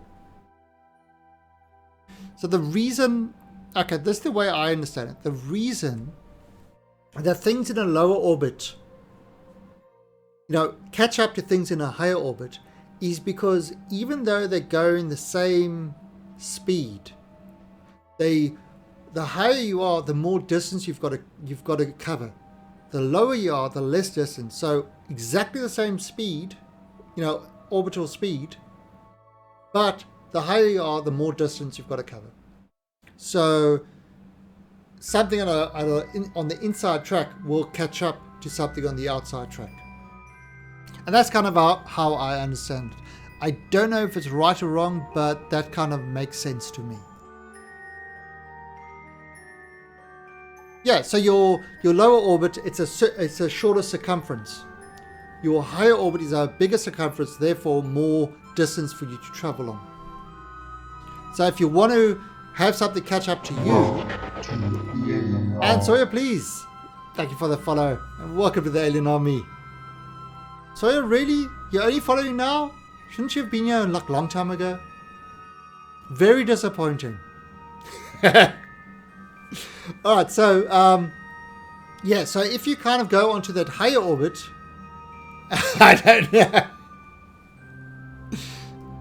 When you come over from Sniffle's channel, or from GSG's channel. Yeah, because I know those two are hosting me at the moment. Yeah, so if you want something to catch up with you in orbit, you move yourself onto a higher orbit. If you want to catch up to somebody else, you move yourself to the lower orbit. Yeah, and there we go. Look at this. Look at this. You see, it's the distance between them is lowering all the time. We are moving our rocks around. We are playing with space pebbles. We are in space throwing rocks. This is what we are doing. Okay, so look at this. Lovely.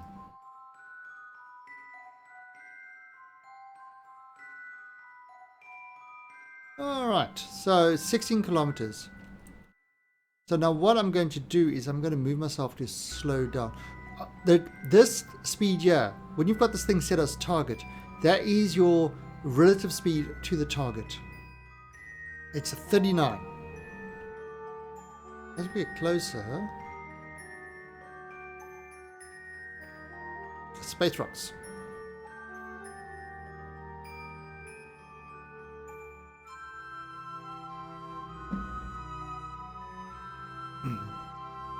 Now, I of course am playing on hard mode, where there is no reverts and stuff like that. So you've got to get the stuff like totally accurate. You can't, you know, if you stuff up, you can't just, go back to your last save and stuff like that. So definitely not one that you want to start off on. You want to start off with the normal one, and then you use F5 all the time to save the spot. For example, over here you would hit F5. So if you make a screw up, you can just, press F9 and return to that spot. And you'll be doing that a hell of a lot.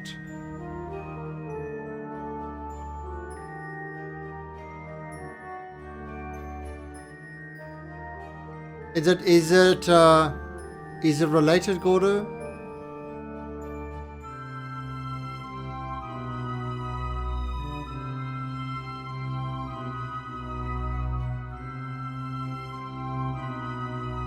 Yeah, we like allow links. You see, you just don't want random links in chat all the time. If it's related to what this, to the stream or what we're chatting about, then sure. But if it's unrelated, no. Don't tell him secret. Don't tell him that secret. Yeah, but Mike, the problem is people do that too much. Then I start timing out and I remove the ability to do that. So definitely do not encourage that sort of thing. Oh, so we're 2.2 kilometers away. So what I'm going to do is I'm going to slow down by pushing this retrograde onto that target. Right. So now, as soon as that's over the target, that means we're heading directly at the target.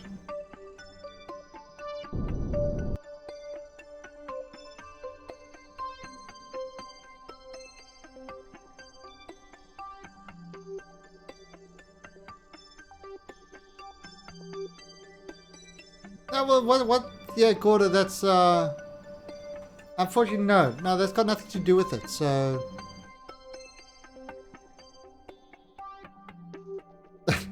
Thank you, Mike.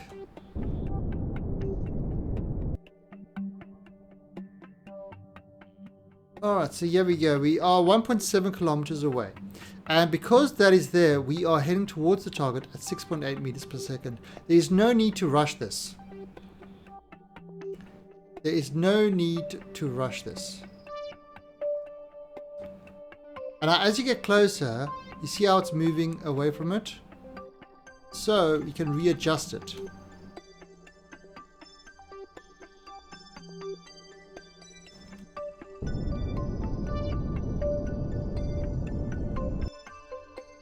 And there we go, moving closer and closer to it. So you just, as you get closer, you readjust it. Now 4.1 is really low speed. We could go faster, but there's no real need to at the moment.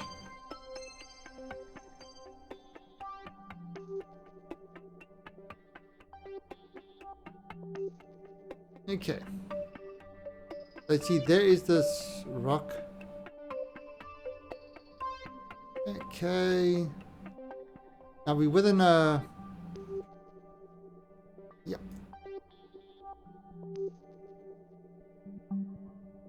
Okay, so we're within... So now I want to slow myself down and write down.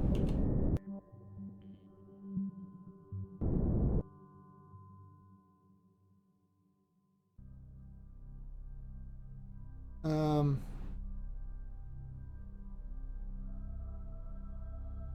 1.3. Slow. No, slow. Need to get it down to like 0. A little bit too close.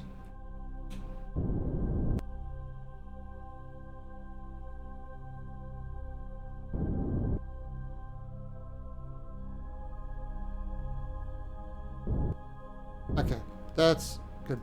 All right, now what I'm going to do is I am going to do this. See, this is still full of fuel. We don't need this fuel because our docking port is over there. So we've got to get rid of this. So this is what I'm going to do. Move this guy over there. Right. And now I'll go like this. Press my spacebar to eject it. Nope, that didn't work. Hey, goodbye. Right, then we're going to take this and we're going to control from here. Oops, turn on RCS.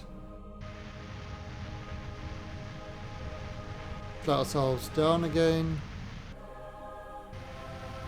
That reaction worked. Okay, now. So there we go. We've got this guy yet. Now what we want to do is we want to dock to one of these things. So let's take this port over there. Set as target. So that's the port we want to dock to. We are controlling from this port. And if I pull up my docking thing,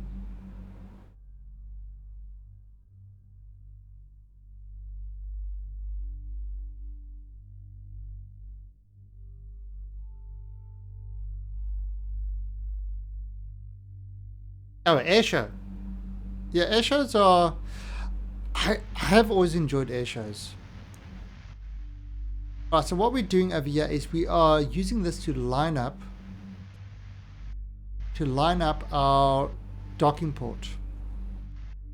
So when this is in the center thing, that means that the docking ports are aligned with each other, which is kind of important. Now, let's turn this over there.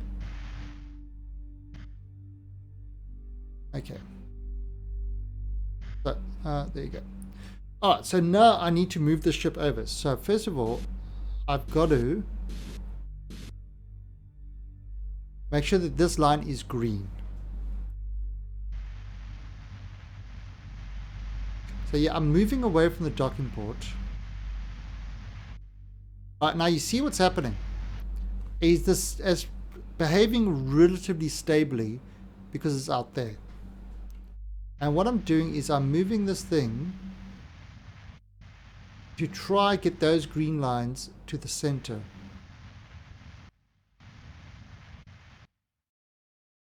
And yeah, it says it's moving away from it, which is fine, because I don't want it to hit it when it's getting close to that. I'm going to aim camera here. Welcome to the Alien Army. And but 1 2 3 4 1 2 3. Thank you for the follow. Even though your butt is a dick.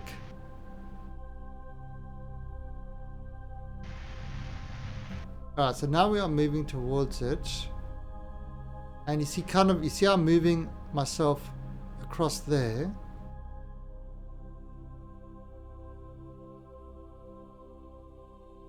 Now this was the other big one. 2 small ones. Okay, so now I can actually start bringing this down. You see how the top green line is now moving sort of lower.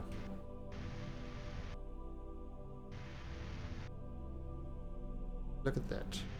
And you see kind of on the nav board, the little target is now coming into view. That little target icon is coming into view, which means that it's actually sort of situated in front of us.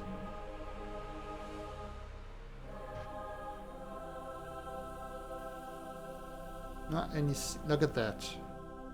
And that's just using that little docking alignment indicator, which is definitely one of my recommended mods that will definitely help you with docking. Alright, so look at that. That's coming right into the center there. Okay, so now what you can do is you take the prograde and you move it onto the center of the port over there. That means that these two, even though they're not quite aligned, they are it's moving in a slightly sideways way to get to it. Hey, Kermadec. So we're just going in at 0.02 because these are heavy things.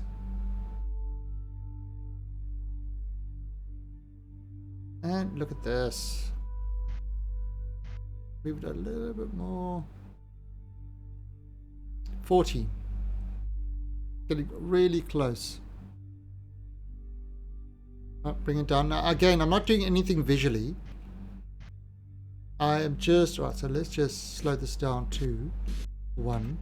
And let the magnets take over. The power of magnets will compel them to love each other. The power of magnets compel you. Compel you. I demand it. As glorious leader. Turn off that, turn off that. Turn off SAS and turn off RCS. So it's just floating. And boom, docked. So we now have our glorious emerald docked with the glorious glory and is part of our space station. Look at that. Look at that.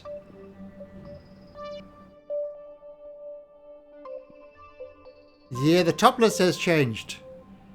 Like, for example, John has been an absolute nightmare. Alright, so we've docked this.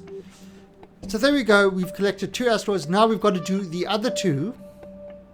The left nut and the right nut are going to go over there. And then we can start. And this is the really hard part. Getting all these things together. I've never done this before. So this is the first time I'm doing this in hard mode. But it works, doesn't it? This works really nicely. So we're going to set these guys up again, and it's going to collect the other 2 asteroids and bring them up here, and connect them to either side over there. And that's part of the thing. So look at this.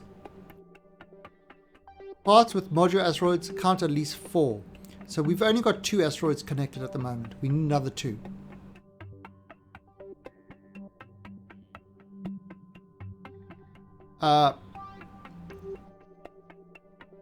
So yeah, so that's what we are doing.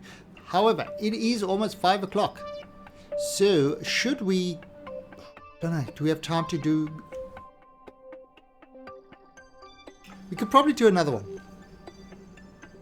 If we do it quick.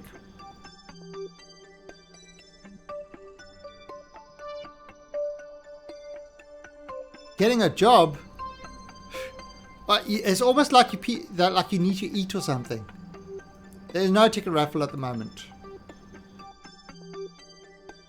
Alright, so let's head back to the Space Center. We are ticket raffle-less at the moment.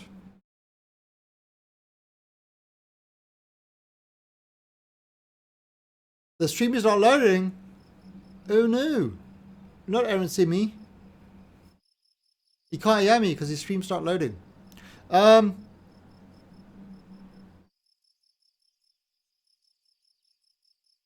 So why are you collecting rocks? Alright, one of the contracts I've got. So when you play in the career mode, the mission control gives you contracts. Like, for example, it gives you a thing. Like, I've got a couple of contract mods that just advance this. But for example, rescue this Kerbal, or recover cargo from the debris orbit around Jewel. Holy crap! Sentinel contract, map 7 asteroids, stations, expand Kerbin station around Kerbin. Asteroid recovery. So it's kind of, you got a whole lot of different things. And one of the stuff we got, it's true, Mike, it's true. And one of the contracts we got is build a space casino. And part of the space casino requirements, let's actually bring it up over here. Active, build a space casino. Part of the requirements that we got for the space casino are, alright, so to make it work, we need to have at least vessels, at least 4 module data Data transmitter count. So we need a data transmitter, at least 4 data transmitters. We need to have a docking node, at least 2 docking nodes. We need to have at least 100 Kerbal capacity, so it has to be able to take 100 Kerbals. It needs to have at least 100,000 units of electricity. Oh, okay. So yeah, so what I've done as part of my career is I've collected the space rocks, and now I've put them all into orbit, and now I'm actually attaching them. So that's kind of what we are trying to do over here. So I am using the asteroid coupler.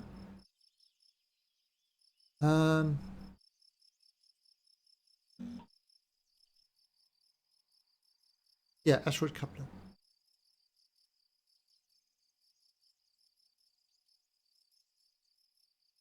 Why have I got 2? Parts.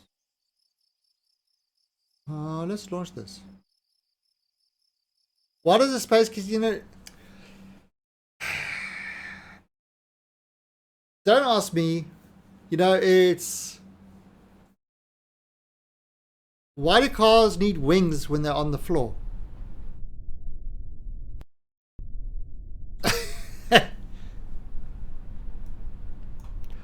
I don't question what the glorious leader demands in his casino. Okay, so there it is. So I mean, that was the heaviest one, so this should be fine to go. So let's send this guy up, and we can actually remove this contract. I think with logic. Obviously, you are watching the wrong stream. What we do has got absolutely no reference to logic at all. We used to try logic, and then we banned it. I came up with wormholes instead. We use wormhole thinking and alternate facts and parallel realities. That's how we do things on my stream. It's a true story. Right, so I'll get rid of that. And we're sending this boy right up. And he is going to pick up another space rock. Maybe the right nut.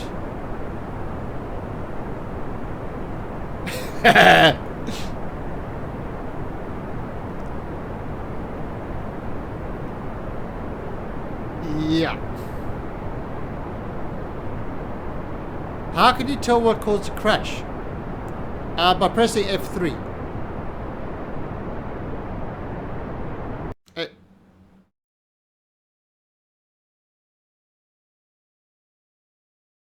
Did it pause or did it kill my game? So F3, by pressing F3, it pulls up your flight results, and you can normally see what crashed into what and things like that.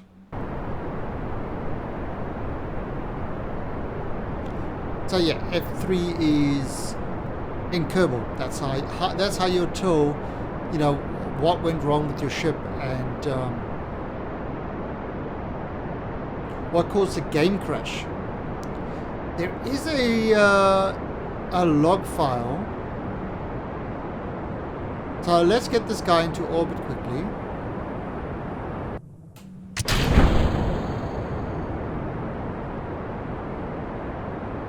Hey, the good names. So let's get this into party. I don't use MechJeb, no. I prefer that's at a, yeah, that's 100. I prefer something. I mean, I do all my launches myself, but I prefer something called Kerbal Engineer, which gives me all the numbers. I know a lot of people use MechJeb just to get the numbers and stuff like that. I like Kerbal Engineer. I find Kerbal Engineer to be, well, it gives me all the numbers I want.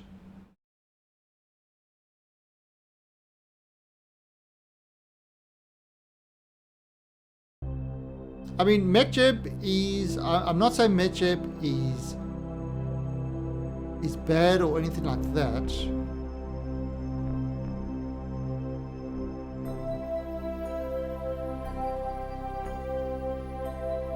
Oh, Circles. There you go.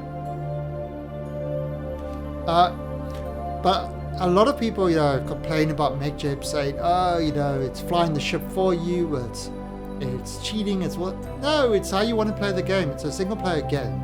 Play it however you want to. If you enjoy using MechJeb and setting up your missions and all that sort of stuff, and letting MechJeb do the stuff for you, that's fine. Don't let anybody tell you that it's wrong. That's kind of the way you want to play. If you get the enjoyment from it, that's all that matters."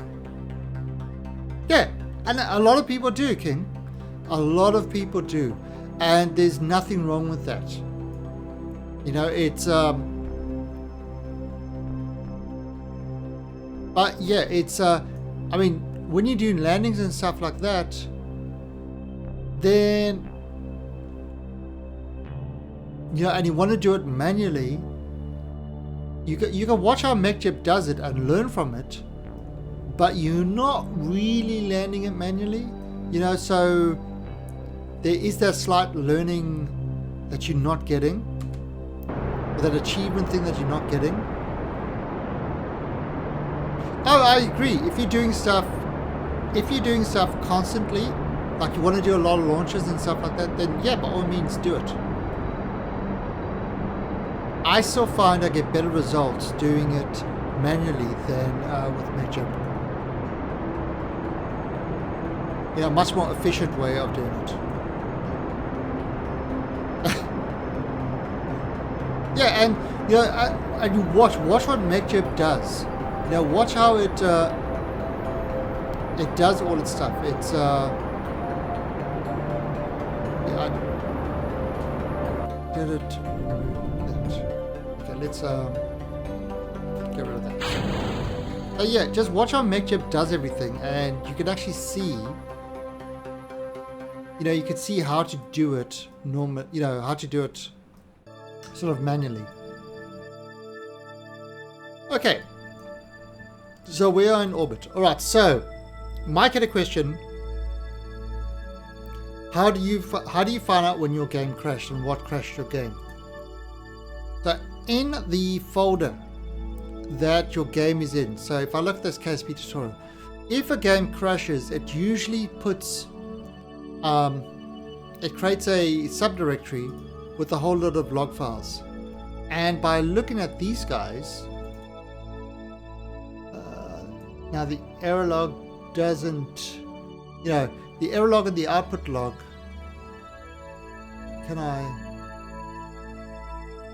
let's see, can I do it like that? There you go. So if you look at this, it tells you kind of all the information that you need to know. Sometimes it will say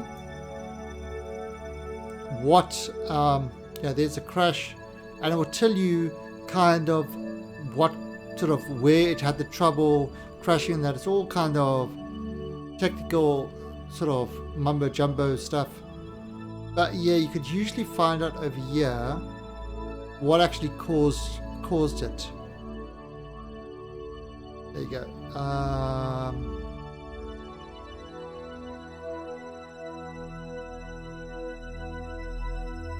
Yeah, could not initialize device or something like that. Or so and so or this thing caused an error. This particular DLL caused a problem, and stuff like that. So that's kind of how you would do it. You'll find it in here half the time, but that's usually if you're trying to get a mod to work. Yeah, it will normally appear there all the time. Yeah, or something like missing this mod. Searching for stuff or requires certain dependencies or whatever. And that would usually appear on that. Okay, so let's have a look at this. Now we've got this guy up here. We've got the right nut or the left nut. So let's set this as our target. And we are going to add a maneuver over here to try push this outwards to try gather with the nuts. I see that's kind of almost there. Nope. Yeah, see it's just too much. So I kind of have to wait until it comes around again. Ah! Too much.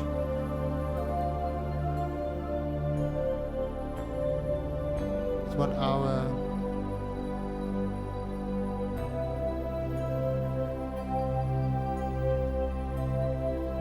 Okay. 6.4 kilometers. There we go. Now let's have a look at this. 6.4, slow it down a bit, bring it around a bit. Oh, there you go. Separation. 1 kilometer. Yeah, 0.07. Okay. So that's done. So we'll set this guy up there, and it's 240 meters per second to get us up there.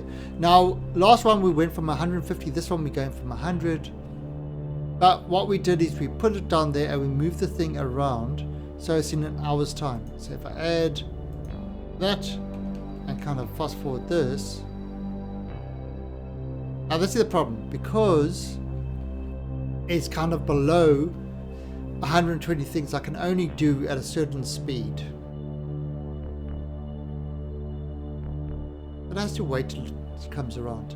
We'd have to do like another rotation.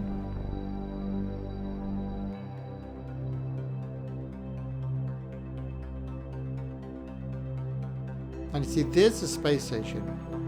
So once we attach to that, we're going to have to kind of do that whole thing again to try and catch up with it.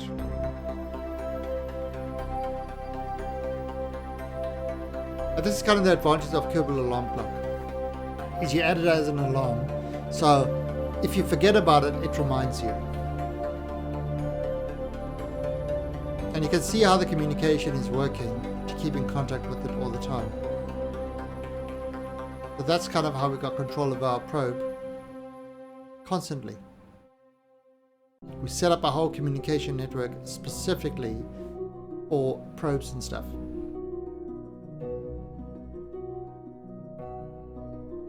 So you see 1 minute ahead. Now the alarm closes. It says, hey, we've arrived. See? And delete the alarm. I can just close this alarm thing here. And set that onto there. All dark and gloomy. And we've got a burn for 240. At 4 seconds. Now we've got 260 in this thing left, so no problem.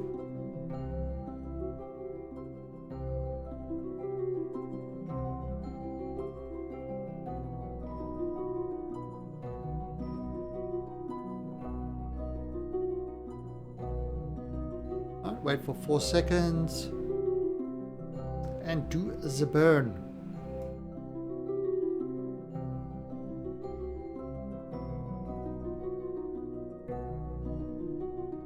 5, 4, boom.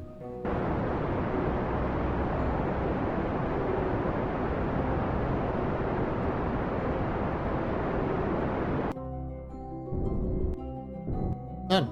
Okay. So that looks like, see how it's going up and it's meeting with that. See the glorious right nut?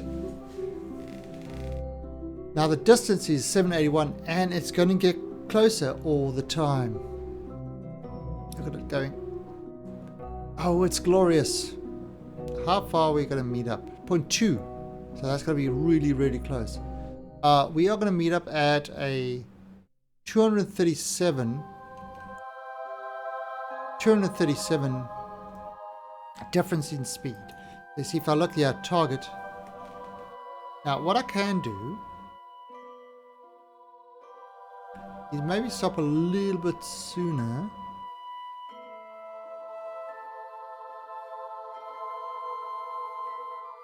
Alright, so what I'm going to do is go into the prograde, or the retrograde, because I want to slow myself down. I want to get this closer to 0. And now we're still 13 kilometers. Of course, we're going to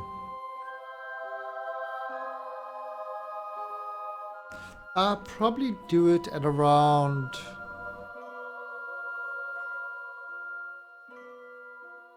5 kilometers or so. Start that burn. Because I'm gonna have to switch things.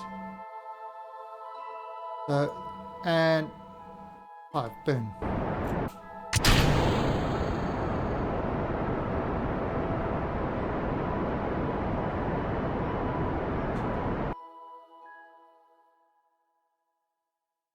Let's keep that there. Still at 80.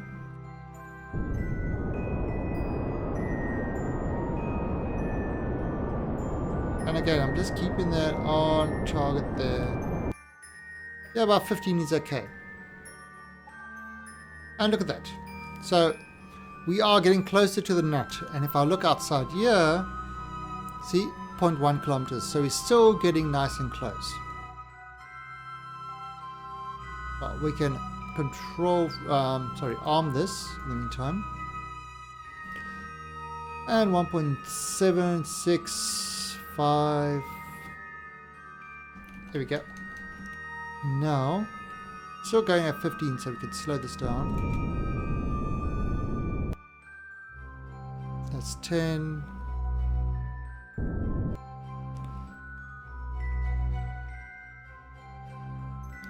We've got 2,000 delta V left. Some stickers don't decouple. No, decouplers, I haven't had a problem with decouplers. I've got, there's a decoupler over there. I can't say I've had a problem with decouplers. Now, if you, what you might have is some things, if you clipped into the decoupler, that could cause issues.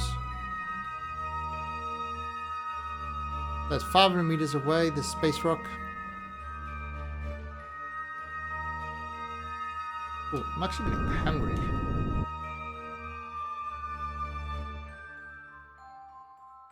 $300. So we are just slowing down. I mean, let's just bring this down to like 5 meters a second.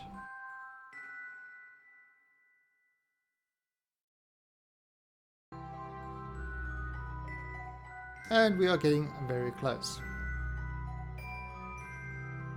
200. What was it? That was the right nut. Oh, this is the really, this is the one that weighs like 1 ton. Oh, this is the, yeah, this is the tiny little rock. Because your left nut is the one that hangs lower. So the left nut is the heavy one. So this is like, yeah, this is really,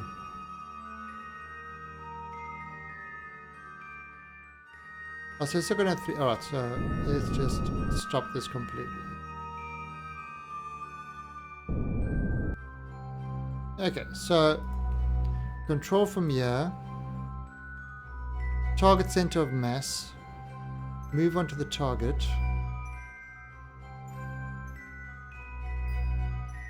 and turn on RCS, and head towards it.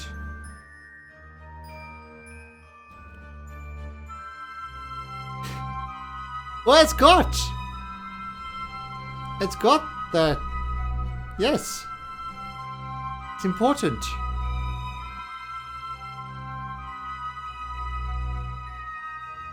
So you got the hemorrhoid, and then you got the glorious glory, which is like a knob-like creation.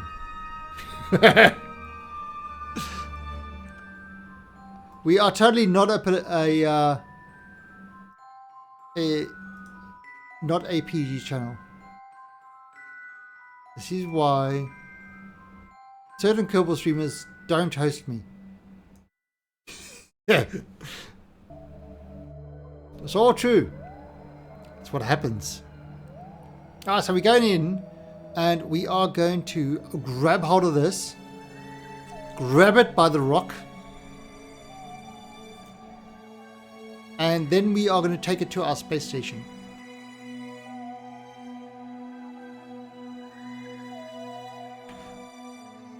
But I think what we're going to do is, should we just leave this over here like this and continue this, moving this to the station? I think we'll do that tomorrow, actually. I think once we've grabbed this, so I'm going at 0.6, so it's got some grabbing power. Yeah, I'm just looking at the time, and Coolcat is going to start demanding his dinner. Done. Alright, so auto strut to grandparent plot. So that's auto strut to there. Alright, so there we go. We've got another captured asteroid, which we are going to bring over onto the other side to the glorious casino. And you see, it's kind of like almost a...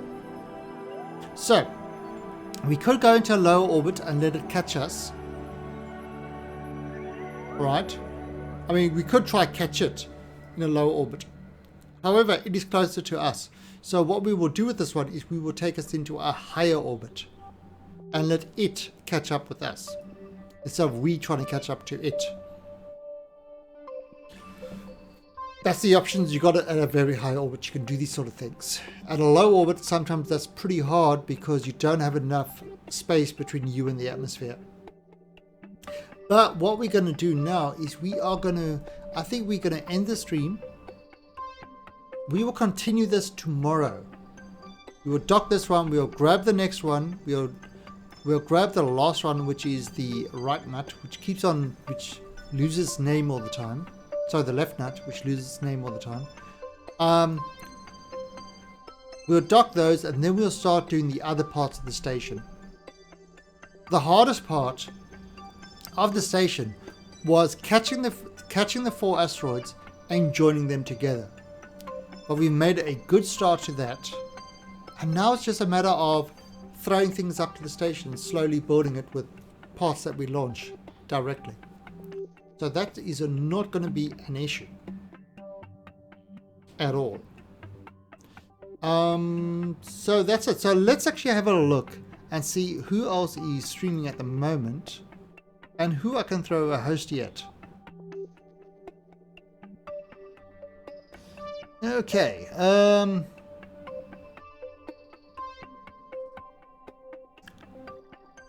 Well, we've got I am Sven doing some more Kerbal. So let's go over to Mr. Sven. Welcome to And Cookbutter, thank you for that follow, and welcome to the Alien Army. I'll tell you my silly, sad moment yesterday. Alright, so he's gonna tell us his silly sad moment. So let's head over to Mr. I am Sven. Or I'm Im Sven. Not sure how you say it. And let's go give him a little alien raid love. So we call it the alien, or should we call it alien invasion love? So we head over to Iron's phone, we type in alien invasion love, and we just spam him with all the fun stuff. And I'll be back in about an hour and a half tonight, and we're going to do some Imperium tonight, which is a survival game. Yeah, it's just building and that, and Hassan and myself have been heavily building some stuff, and we're going to try go to some other planets and raid them and take all their stuff. So that will be tonight in about an hour and a half. So till later, see ya.